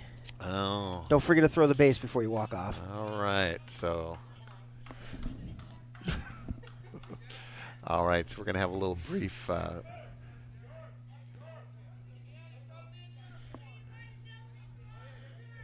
He's in uniform. He's got a Turk uniform on. All right, so the issue now is that we only have 2 coaches, Coach Leverett and Coach Day. So they don't have a first base coach now because Coach Day has been ejected. So one of the players is going to go out and act as a first base coach, which is permissible. Is permissible, not ideal, but is permissible. So we'll be back to action here in just a moment. But our Lady Turks coach is down there in uniform, and but the ump said no, said he's not in uniform. Yeah, not the same uniform, I think is what it is. Yeah, looks just like our coach here. Yeah, so but Mickey feels better now because she's not the only one that's gotten in trouble with from the home plate umpire today, right? Mickey got in trouble earlier. Now Coach Day got in trouble too. So, but yes, he was definitely quick. Didn't really even give the coach a warning. He basically just tossed him when he protested about that call. To answer your question, Scott, yep, he got ejected. And we're going to force out for out number 3. But the Turks draw within 2. We're heading to the top of the 6th, trailing 9-7.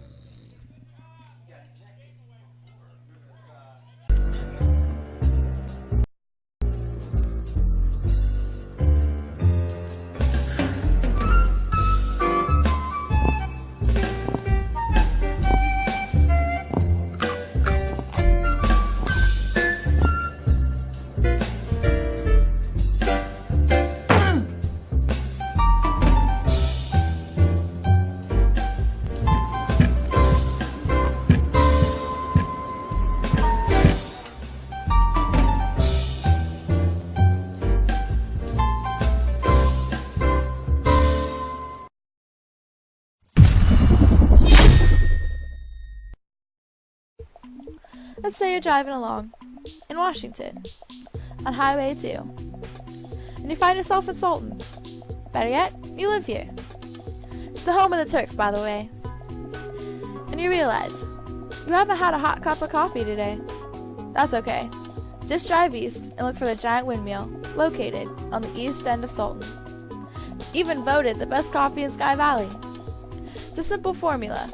Windmill plus hot coffee equals a happy you. Windmill Espresso, proud sponsor of the Sultan Turks.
All right, we are back, and we make our way to the top half of the sixth inning in a great game thus far, 9-7. Turks trailing by 2, but some excitement in the last inning there. Coach Day took issue with a call from the home plate umpire, and the home plate umpire didn't put up with too much and had the quick hook, and Coach Day is no longer with us for the remainder of our festivities this evening. So he was ejected from the contest. And we've got a pitching change. Lawson Coy is out there. And so Coy and Keeler change spots. Keeler's going to go out to shortstop. Did Keeler hit his pitching number? I mean, probably. I would imagine they were probably monitoring that. Now, when we get that new scoreboard that'll have the pitch count, we would know the answer to that question, Dave. Let's get on that, all right? Scoreboard, that is technology, right? Hey, I am going to those 7 o'clock at night meetings for the Booster Club to... Dave, wouldn't a scoreboard be technology? Wouldn't that?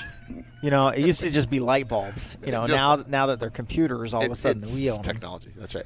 3 balls, no strikes. So Coy behind here on his first batter, and that's ball 4. So 4 successive balls, and trying to find the groove here. We'll give him a couple of try to get himself righted quickly because again, every run is going to be crucial here in what has been a very tight game. I don't understand why you just can't have a guy standing there flipping the numbers like last time, hanging them. That's right.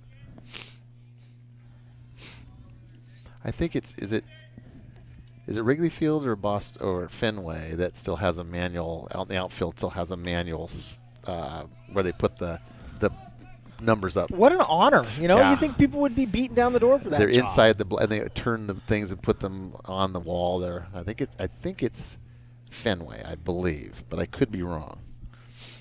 It's either Fenway or Wrigley. Might be both.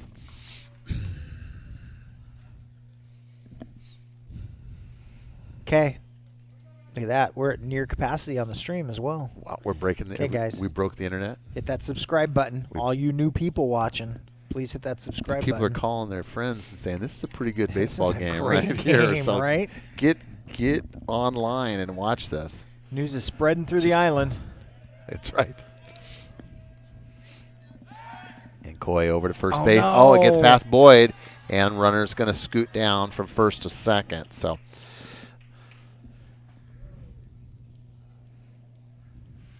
And I mean, if people feel so inclined, I mean, they can just turn off the volume as long as they hit the subscribe button, right? They don't have to listen to. They can just watch the video and then have to listen to the audio, right? Absolutely They're right. saying if we don't listen to those two yahoos. But hey, we're good. Why? Uh-oh. Uh-oh. We're good. Why is it saying that? The video is available at selected. Oh. Coy comes to the plate. Nice pitch. Strike. 1-1. So runner at second in scoring position for the Wolves. They're leading by 2, 9-7 over the Turks. Top of the sixth. No outs.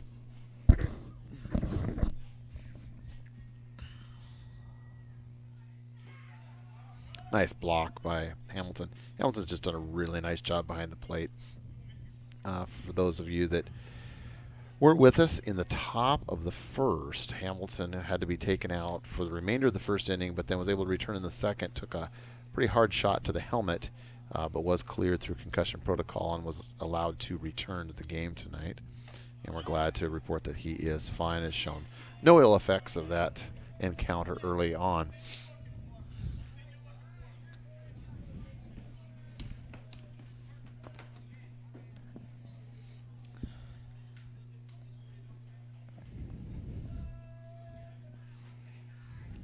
Coy comes to the plate.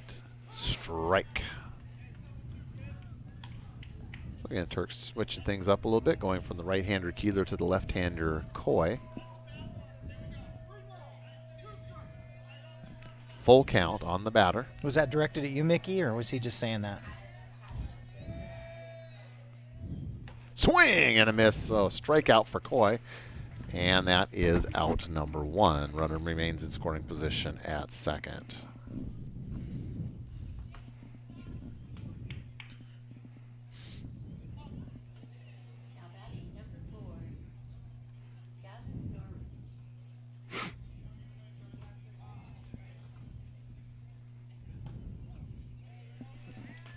Now for the Wolves, number 4, Gavin Noblich, I believe it is. Noblich? Like I said, Coupeville coach, I give you props for very nice penmanship, but you write very small. You write very small. Needs to be bigger. As I get older, you know, this gets hard. And it's like all instruction manuals come in a small, blurry font for some reason now. I don't understand why that is. Why is it? When did that happen? When did they start making it like 8-point blurry font? Yeah. Right?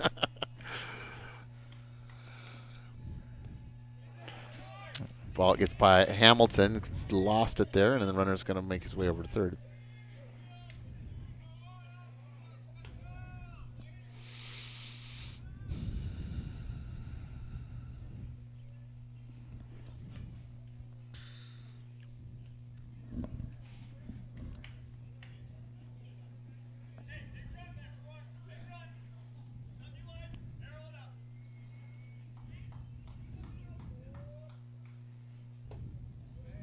Ooh, just missed on the low on inside. 3-1. 1 out, runner at third. Wolves with a 2-run lead right now here in the top of the sixth. Ooh, way inside. So he walked him. All right, so we're going to have runners at the corners now with 1 out. And the Turks, as we said earlier, have been clawing and scratching their way slowly back into this game, but just really can't allow any more runs. They're right in the thick of this thing now, but they don't want to create any more room for them to have to make up ground on.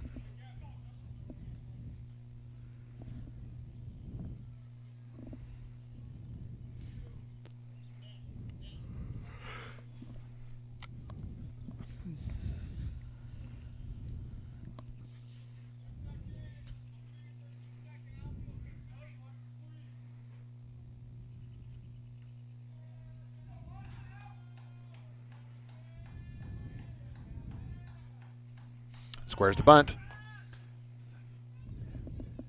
Oh, and it gets past. So, but center fielder comes up quickly, but one run does come across, but a little miscommunication there. And kind of short hopped on Wiedemann a little bit, scooted underneath him out into center field, and allowed that run to score from third. So, and the runner moves over to third to replace. So we've got a runner now, one runner at third, and still one out here for the Wolves in the top of the sixth, now leading 10-7.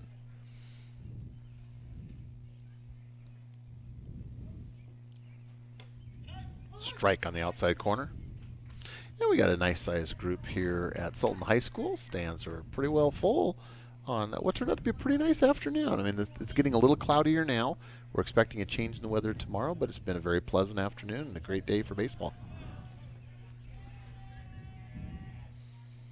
And that's popped sky high in the infield.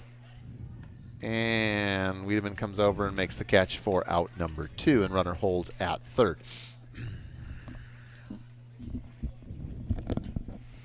So, Dan, what do you think? If I put a camera right there on the top of the fence, pointing straight down at the that'd be pretty batter's cool. box? That's like the aerial shot there. I wonder how that'd look. That would be pretty cool.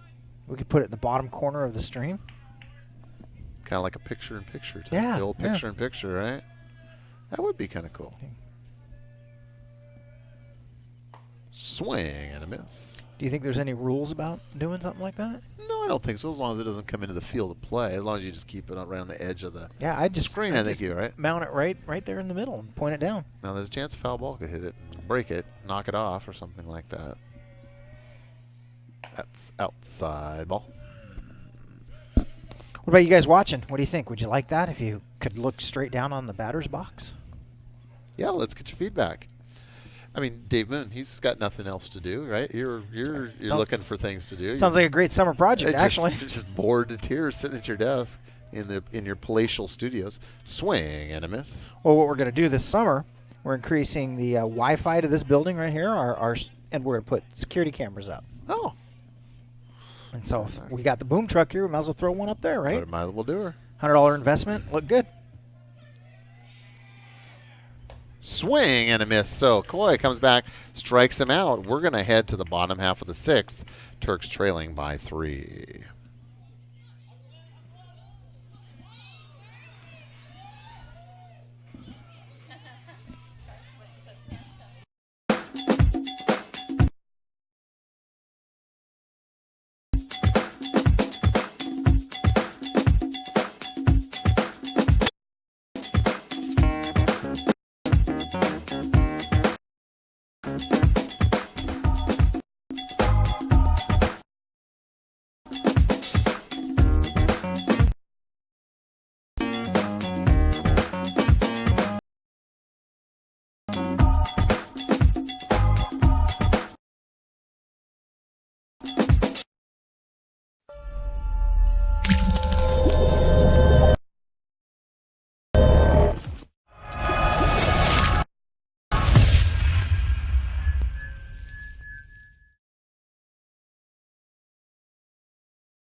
Non più tra i farfalloni amoroso, notte e giorno di torno girano, delle belle turbando al riposo, Narcisetto a Torcino d'amor, delle belle turbando al riposo. Rico's Pizza, where memories are made.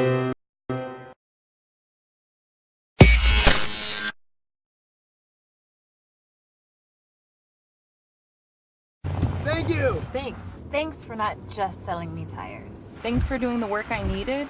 Not suggesting stuff I don't. Thanks for checking my brakes. Checking my brakes. Thanks for checking my brakes.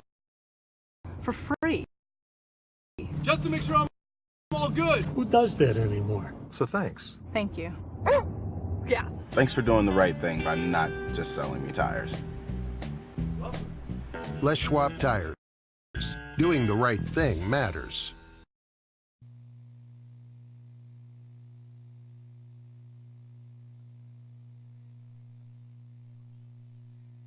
All right, we make our way to the bottom half of the 6th inning. The Turks trailing by 3, leading off Kobe Keeler.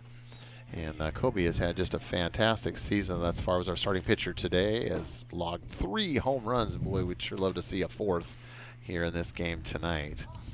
Time.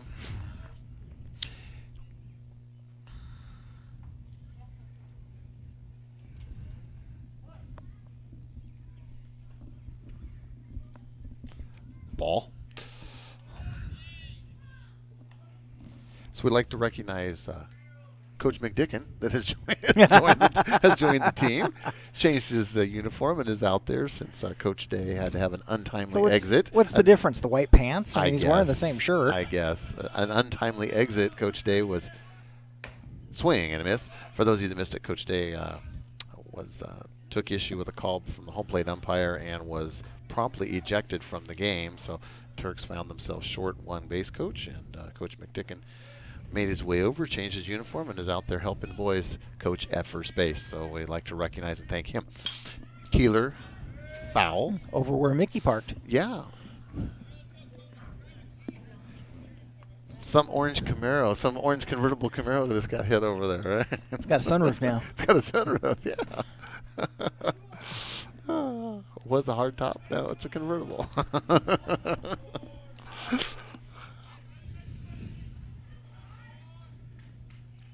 Oh, that had to sting. Yeah, that one will leave a bruise. That'll leave a mark.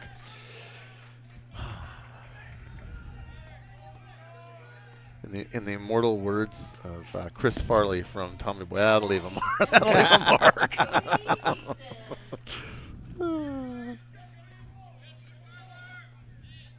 That's one of my all-time favorite movies, Tommy Boy. With David Spade and Chris Farley. That is just absolutely hilarious from start to finish. All right, Cody Deason steps in with Mr. Keeler with the free pass down to first base, takes his lead. Deason chopped foul at the plate, strike one.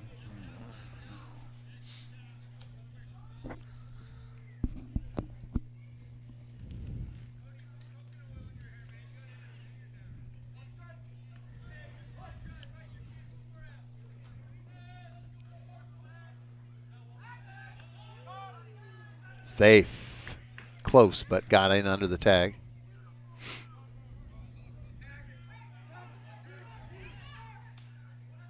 Oh, that was a little. I think Mr. Keeler thought he was out and stepped off the plate, but luckily Coach McDicken said, "No, you're not out. Get back on the base." That was close. Yeah, that was very close. That could have been bad. So, got to listen to your base coach. Got to listen to your base coach. Check swing, but that's strike on the inside corner. It's a good thing we had a base coach. Yeah. No balls, 2 strikes, no outs. Runner at first for the Turks. They're trailing the Wolves by 3 here in the bottom of the 6th.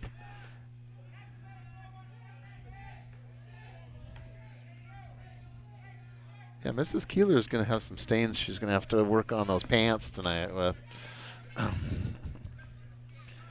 have a feeling and Deason goes down swing. I have a feeling she'd trade laundry for a victory tonight, though. I think she would gladly wash those pants for a victory. All right, Jaden Boyd, first baseman, steps in here with Keeler still remaining on first. 1 out here in the bottom half of the 6th. Low, ball 1.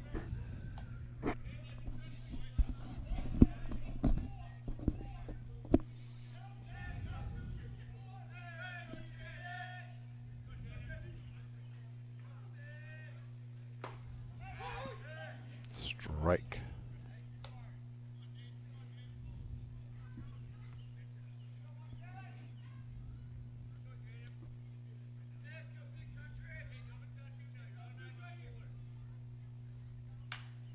Oh, and a little chopped right off the. Oh, he got it. Did he get him? Got him. He said, and it looks like Kobe kind of took it. Did he get? I think he kind of took a bounce on his arm or did hand. It hit his arm or did it? Oh, we're calling 911. We're calling the ambulance. Did he get hit in the side of the head or it was partially obstructed because there were 2 players for Coupeville that were right there when the ball came through. We're going to look at this instant replay, but it's definitely something that's serious because he went down very quickly, was fielded by the pitcher. Boy, it's hard to tell. I'm not sure if he got hit in the head by the ball. I mean, the Coupeville player caught the ball. And then there's coaches running over to attend to him, but he went down very, very quickly. And again, it's just difficult from our camera vantage point to really tell a whole lot. But he remains down at second base, and coach's staff was over there. His dad, Matt, is in attendance, is out there. Coaching staff from Coupeville is there. All the players are taking a knee. I've heard someone say that they have called the aid unit, so they are en route, and we should hear this. Here it is again. So he's coming. He's sliding. Looks like a clean slide. Yeah, it just... Could he have come up with his arm and hit him? I just don't know. It didn't look like it was that violent of a collision, really, from what we could see. Again, our vantage point here with our camera is quite a ways away.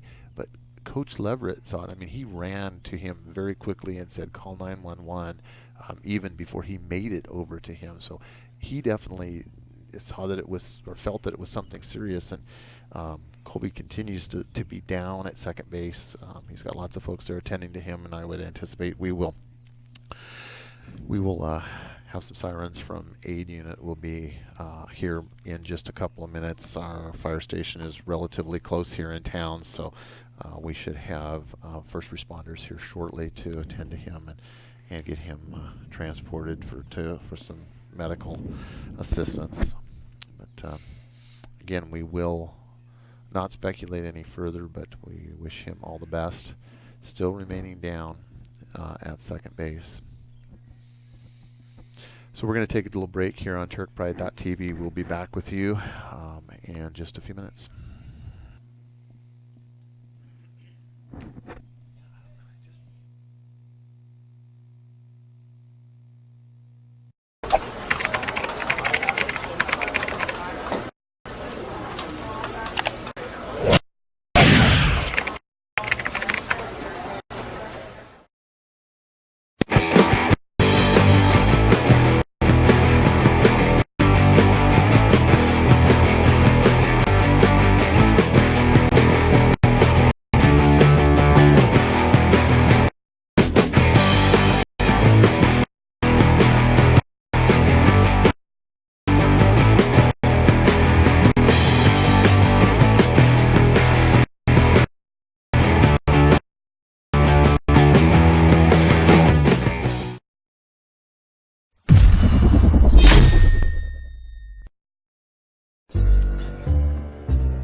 Let's say you're driving along in Washington on Highway 2 and you find yourself in Sultan.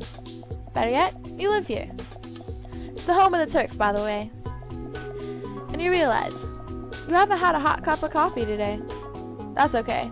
Just drive east and look for the giant windmill located on the east end of Sultan. Even voted the best coffee in Sky Valley. It's a simple formula. Windmill plus hot coffee equals a happy you. Windmill Espresso, proud sponsor of the Sultan Turks.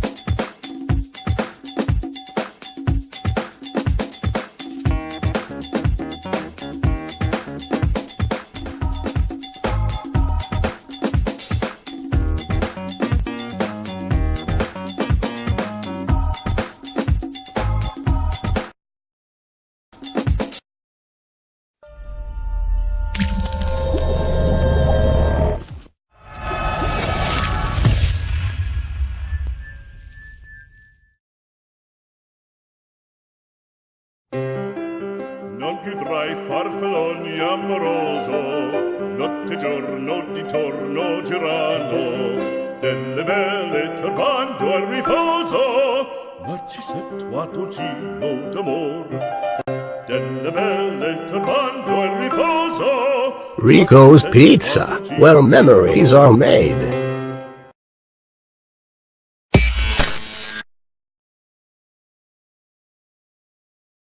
Thank you! Thanks.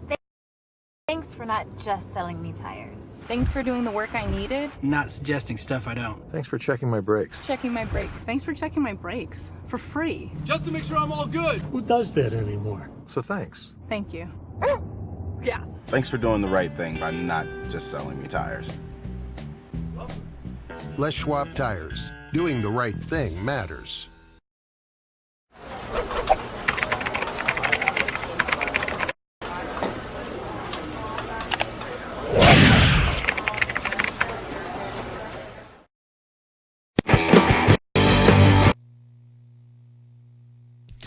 All right, ladies and gentlemen, we're back. Those of you just joining us, we are on an injury delay.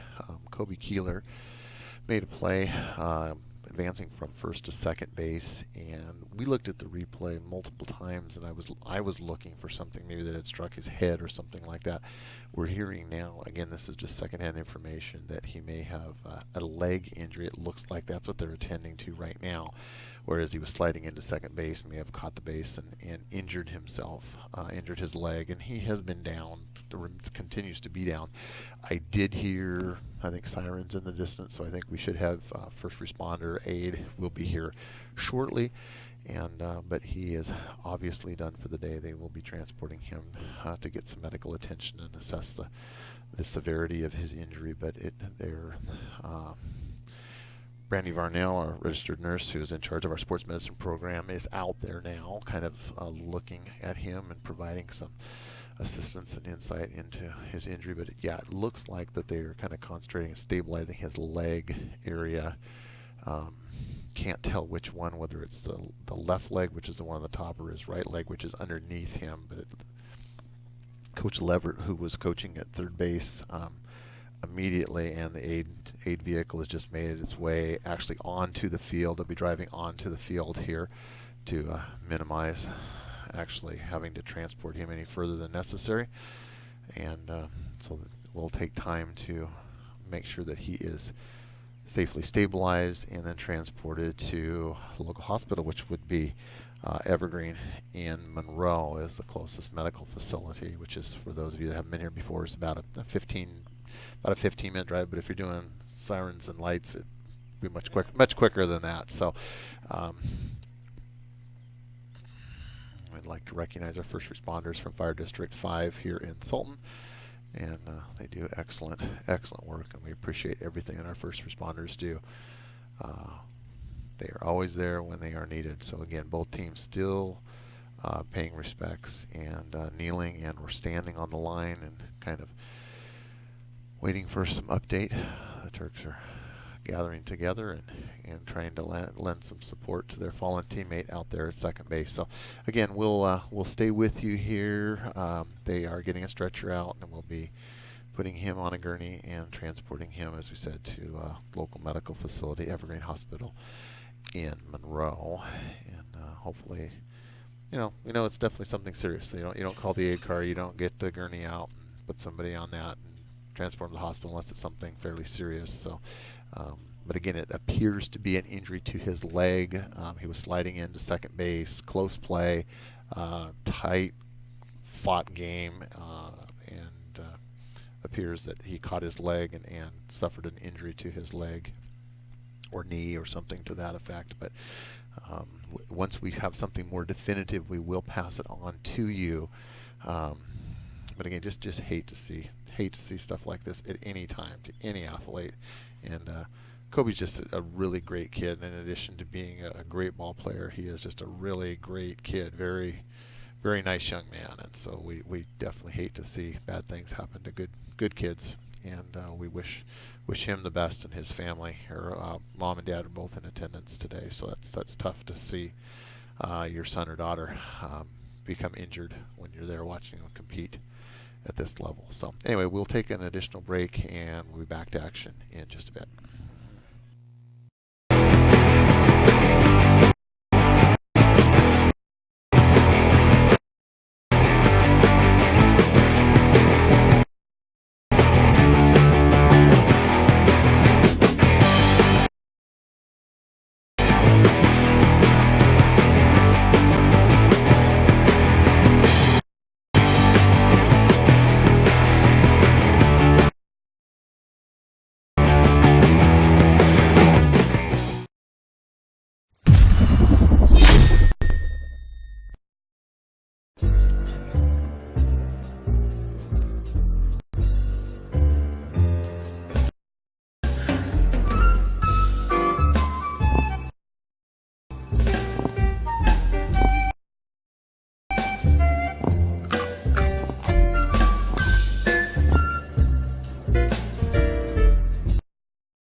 Let's say you're driving along in Washington on Highway 2 and you find yourself in Sultan. Better yet, you live here. It's the home of the Turks, by the way. And you realize you haven't had a hot cup of coffee today. That's okay. Just drive east and look for the giant windmill located on the east end of Sultan. Even voted the best coffee in Sky Valley. It's a simple formula.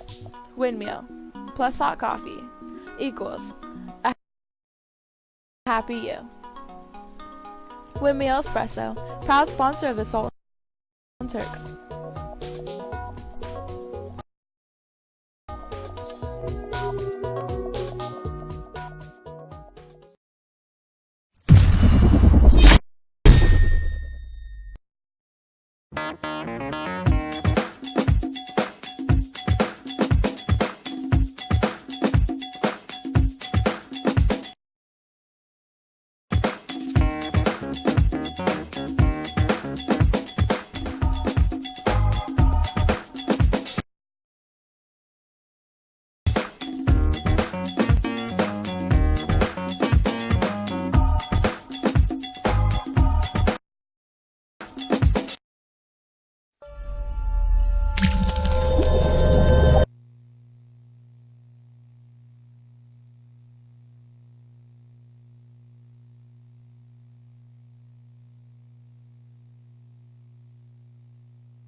All right, we are back here on TurkPride.tv.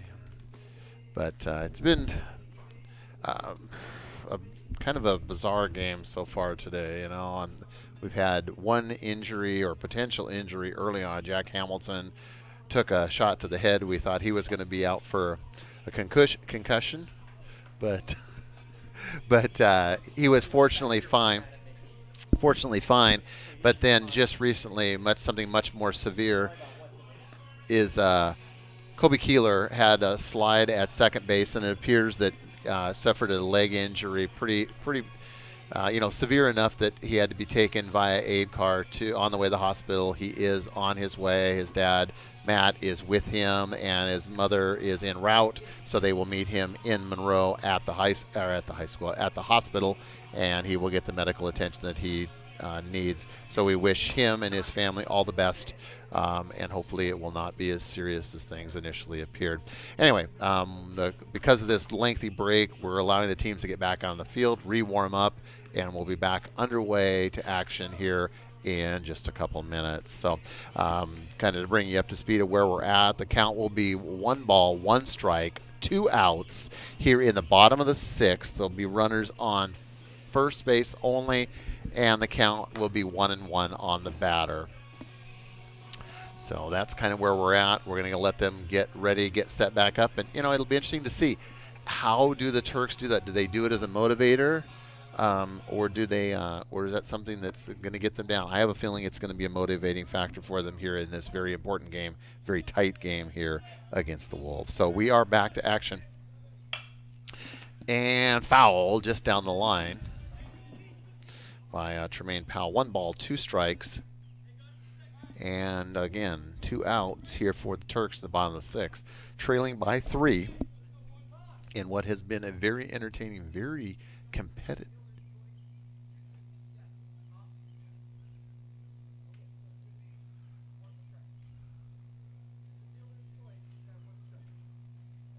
All right, so back to correction in the count. 1 strike. There we go.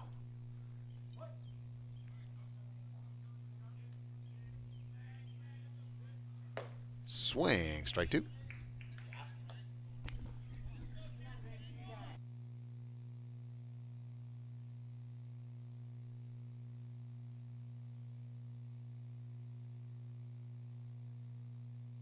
And hit by pitch. So again, Powell is going to get a free pass down to first base. Runner's going to move. Boyd's going to move over first to second. And we got runner now in scoring position for the Turks with still 2 outs in the bottom half of the 6th, trailing by 3. And Josiah Day steps in with an opportunity to cut into this lead here that the Wolves are currently enjoying. Ball 1.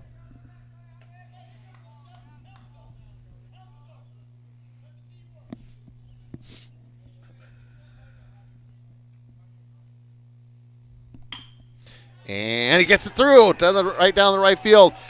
Runners are going to hold, and we're going to have the bases loaded for the Turks. Now with 2 outs, still in the bottom half of the 6th. So, whoo.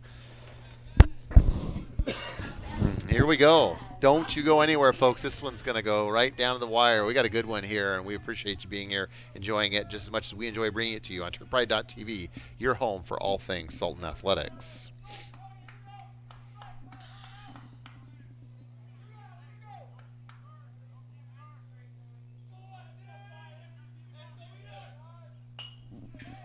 Foul back off the screen, strike 1.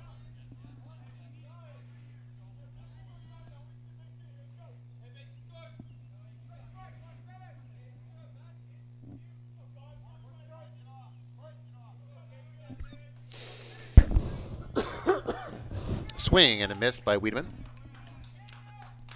So again, big opportunity here for Mr. Wiedemann.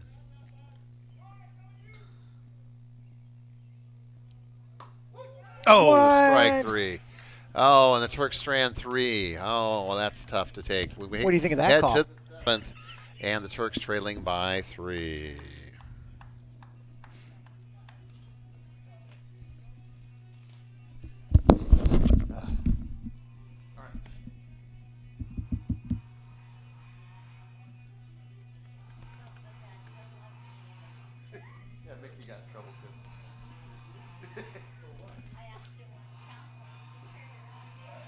I give it like a death stare. It's like, what's it? He's got a hair trigger. And you know what? If you were wondering if he was in control or not, he'll let you know. He's in control.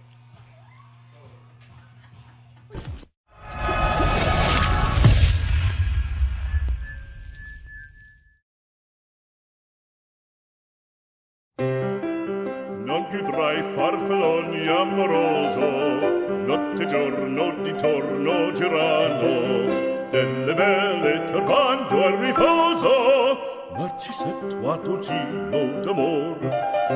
Delle belle turbando al riposo, Rico's Pizza, where memories are made.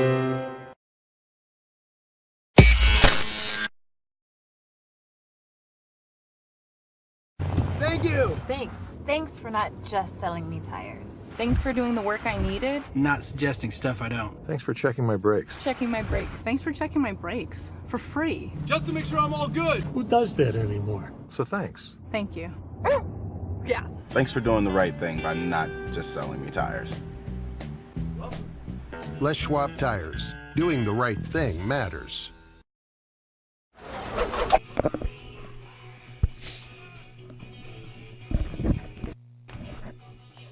All right, we make our way to the 7th inning. Last chance, last dance here for both teams. And 10 for 14. We got a substitution coming in. So Wolves enjoying a 3-point lead, 3-run lead right now. Turks got to play some great defense and got to heat up those bats. They stranded 3 in that last inning. That was tough. But ball 1.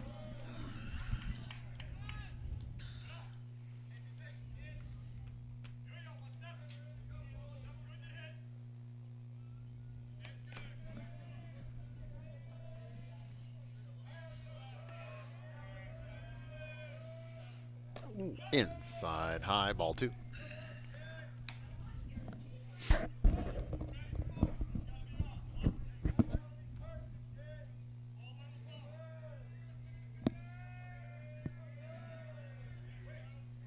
Inside, ball 3.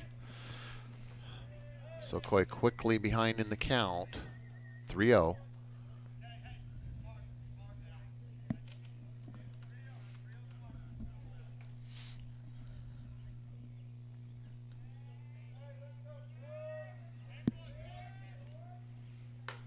And ball 4. So first batter gets a free pass on balls, and it's going to bring up number 3,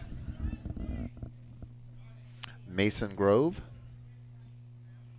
Now batting number 3, Mason Grove. Getting his signs from his third base coach.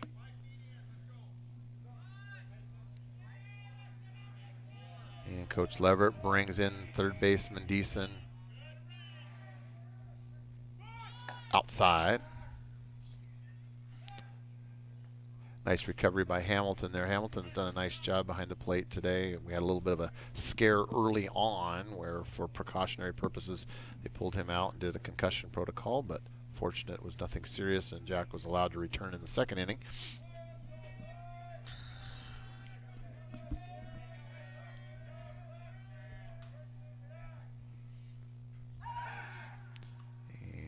Toss over to first, but the runner gets back well on time.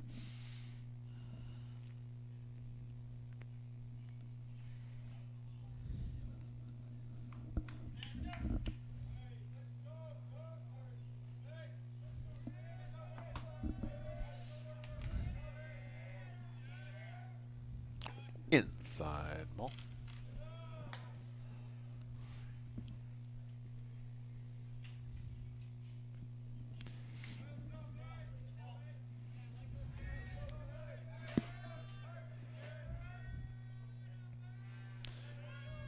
McCoy continues to work from behind in the count.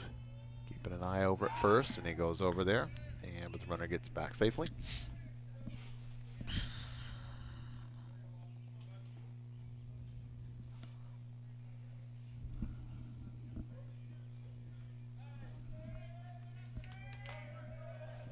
Two balls, no strikes.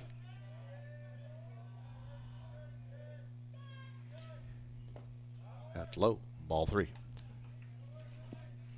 So Coy struggling with his control here in this inning, and this is not the time of the game you want to be giving bases on balls. So again, got to throw strikes, got to let your players play defense for you.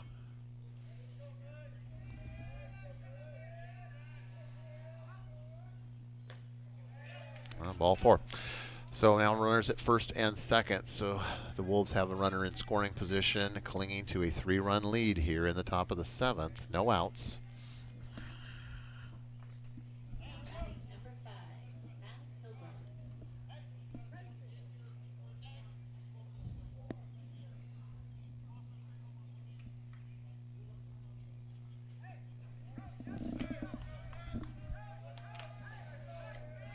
Coy delivers, and he squares to bunt. Uh-oh. Uh-oh. What? And Coy's called for a balk. So the runners will each advance one base. So we now have runners at second and third, still with no outs. And Turks we're expecting a bunt there. Batter squared to bunt, but the balk took that all away, and the runners again advanced by 1 base. So Turks find themselves in a tough spot here. No outs in the top of the 7th.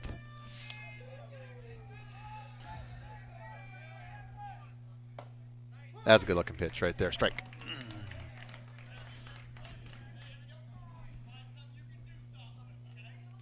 Coy's just got to concentrate on throwing strikes. Throw strikes.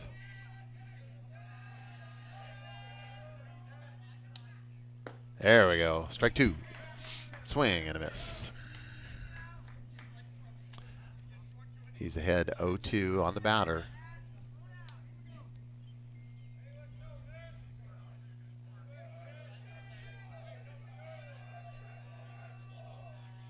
Outside ball. 1-2.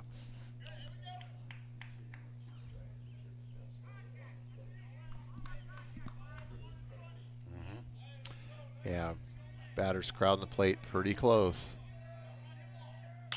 And that's hit. That's foul, but still playable. Nope. Giving charge, but they run out of room.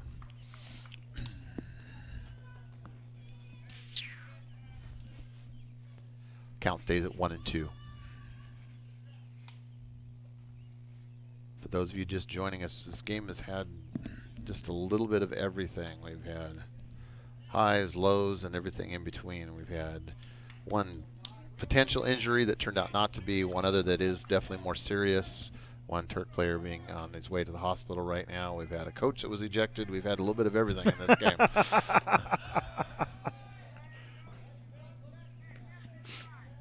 Dave, did you see Coach Day get all worked up and got tossed in that game? I was just waiting for him to come back on the field, grab the base, and throw it. I know. It's like if he was going to do a Billy Martin out there, like pushing dirt on top of the umpire or something like that. But, boy, I tell you.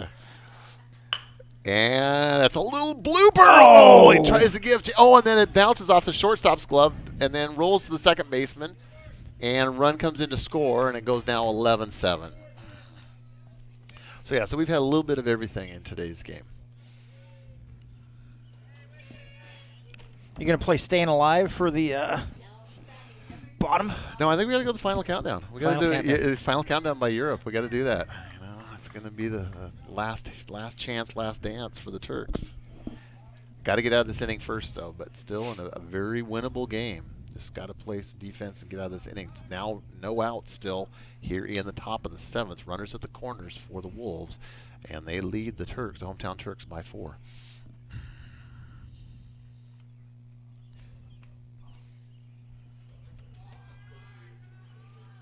Just runner goes, lays down a bunt, and Coy over to first. Got him in time. Nice play. Just got him.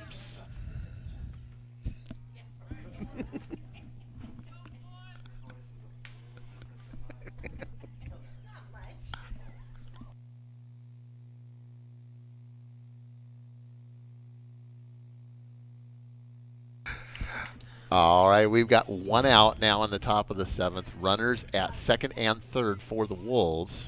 And a nice play there by Coy against that last batter, getting him just in the nick of time at first base for out number 1. Gosh, we're pushing 3 hours. Yeah. Like I told you, Dave, these games have been like Gilligan's Island. It's like a 3-hour tour, man. Every one of these has been like a 3-hour tour. I don't think we've had one game that's less than 3 hours this season for one reason or another. Oh, this is a very competitive game today against two teams. Two very evenly matched teams battling hard for a playoff spot.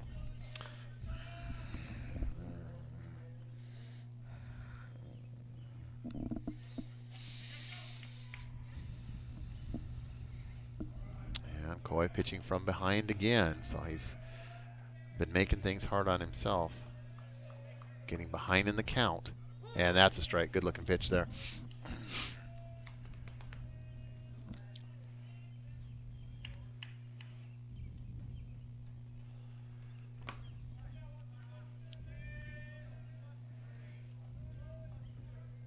Coy gets his sign. That's inside. Ball. 3-1.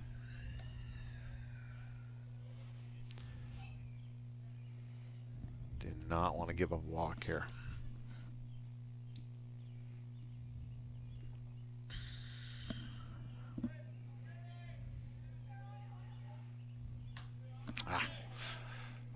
Let him get away. Ball 4. All right, bases are loaded. 1 out for the Wolves. Stepping in is going to be number 9.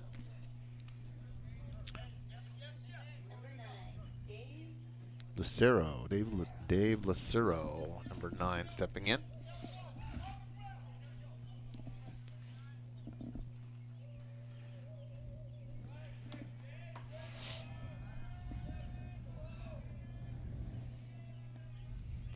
Oh, got away from him there, just a bit outside. You need a button for that. My best Bob Euchre's in there, just a bit outside.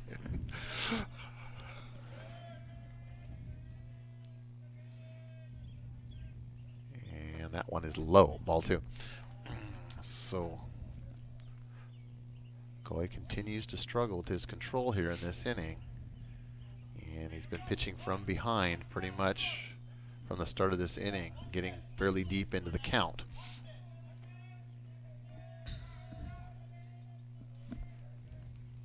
Ooh, and that's lifted high, but still in play. Yeah. Yes. All right, runner tags, and he's going to score, but that could have been much, much worse. We'll take the 1 run there. And fielder kind of misplayed it at first and kind of retreated and then moved to the side, but Powell made the play for out number 2. So runners now at first and second, 2 outs for the Wolves here in the top of the 7th. They now lead by 5, 12-7.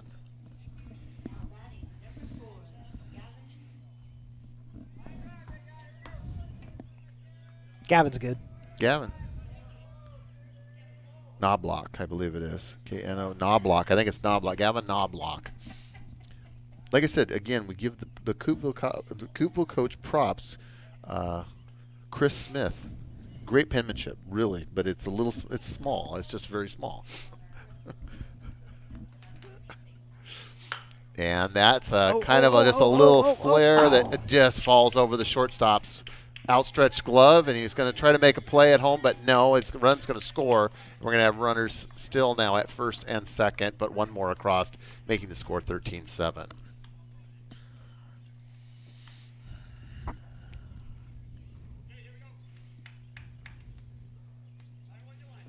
Oh my gosh, this game's going on fire, man. And remember, hit that subscribe button, people. And we now have officially passed the 3-hour mark here, David. And you were worried about the doubleheaders going long. The regular games are going to be 4 hours. Inside, ball 1.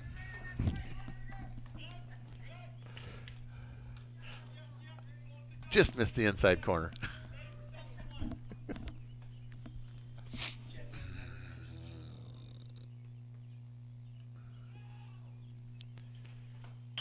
And that's another little bloop. And drops in. And that's going to score a run.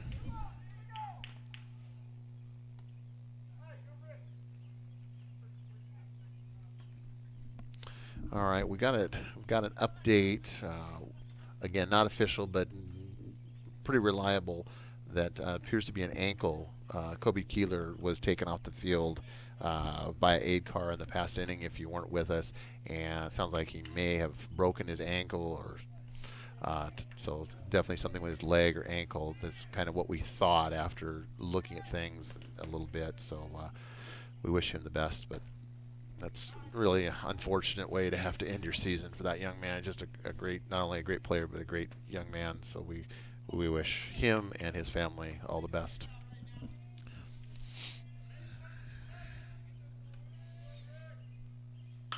And another little bloop.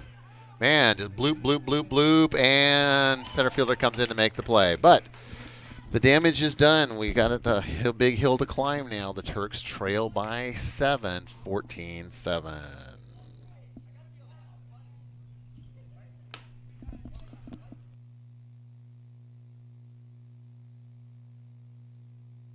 So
All right, we make our way. The final countdown here to the bottom half of the 7th inning. 3 outs to go, 7 runs to go for the Turks. So a big hill to climb, but anything is possible. So don't you go anywhere here. We're in this one for the duration.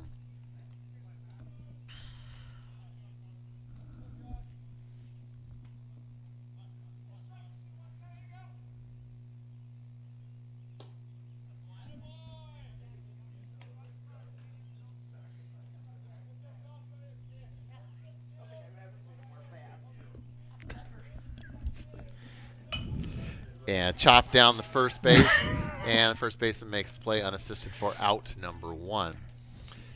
So we were just noticing that Garth, who stepped in for Coach McDicken, who got kicked out again? It was Coach Day. Coach Day, that's right. Yep. He was vehemently protested a call at the home plate by the home plate umpire, jumping up and down. I thought he was going to do a Billy Martin impression there and start, brushing throwing dirt bases and kicking dirt and stuff from the dugout, bats and balls on the field, but.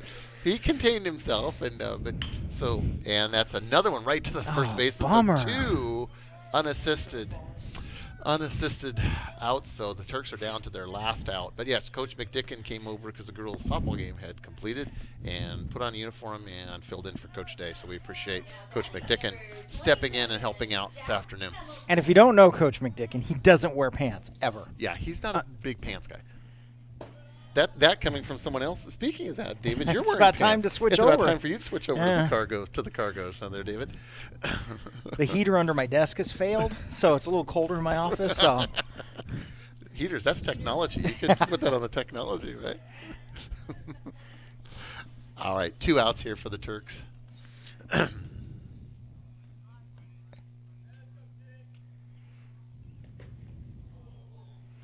Jack Hamilton up. Jack's had a great game today. Timely hitting, great defense, bounced back from what Maybe was... the ump should go out for concussion protocol. What was going to initially be, they thought, a concussion, but turned out not to be. So, but Jack is definitely a tough kid.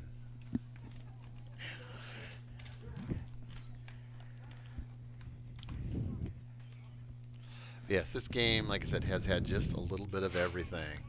Potential concussion for one player seriously injured on his way to the hospital to receive treatment, coach ejected from the game. It's all that wrapped around a game that has been a very competitive game on top of everything. Let's not forget the scoreboard keeper getting scoreboard chastised. Mickey got in trouble. I mean, it's just this game's had everything. It's had everything. Yeah, I mean, it's just been crazy. Cats and dogs living together, mass hysteria. It's been mass hysteria. All right, and Hamilton gets a walk. All right, so Hamilton is a base runner. That's how it starts. That's how you start chipping away as a base runner at a time. Again, we're down to our last out, but Sargent steps in, number 10. Hamilton takes his lead at first. And throw over to first. Hamilton gets under.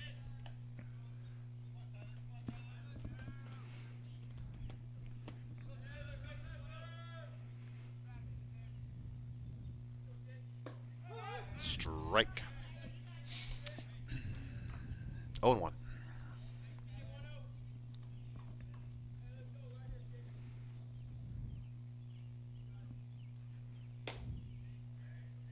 Ball. Looked pretty close to the last one, but all right, 1-1. Tell you what, that camera up top would look nice right now. Yeah, it would. Inside corner, strike 2. 1 ball, 2 strikes, 2 outs. Runner at first for the Turks.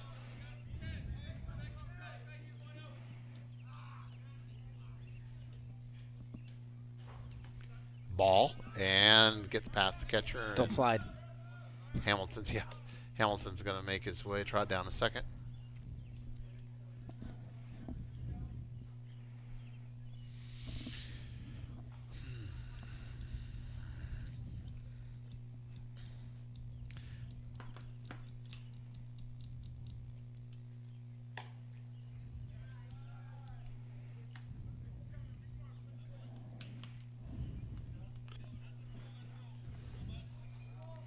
So if you're a pitcher right now, possibly the last throw, what are you thinking? Oh, man, well, what you're not thinking is give up a walk. It's like you want to get this game over with. Granted, they have a pretty comfortable lead at 7 runs, but you just never know, you know? Just never know. Runners at first and second now for the Turks. Deason in the box. Fouled off, strike 1.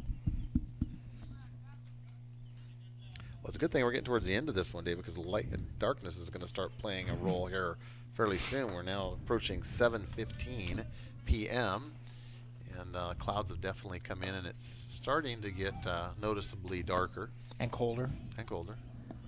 Right, Mickey? No? Oh, Mickey's doing all right. Low ball. 2 balls, 1 strike, 2 outs for the Turks. Runners at first and second. Bottom of the 7th.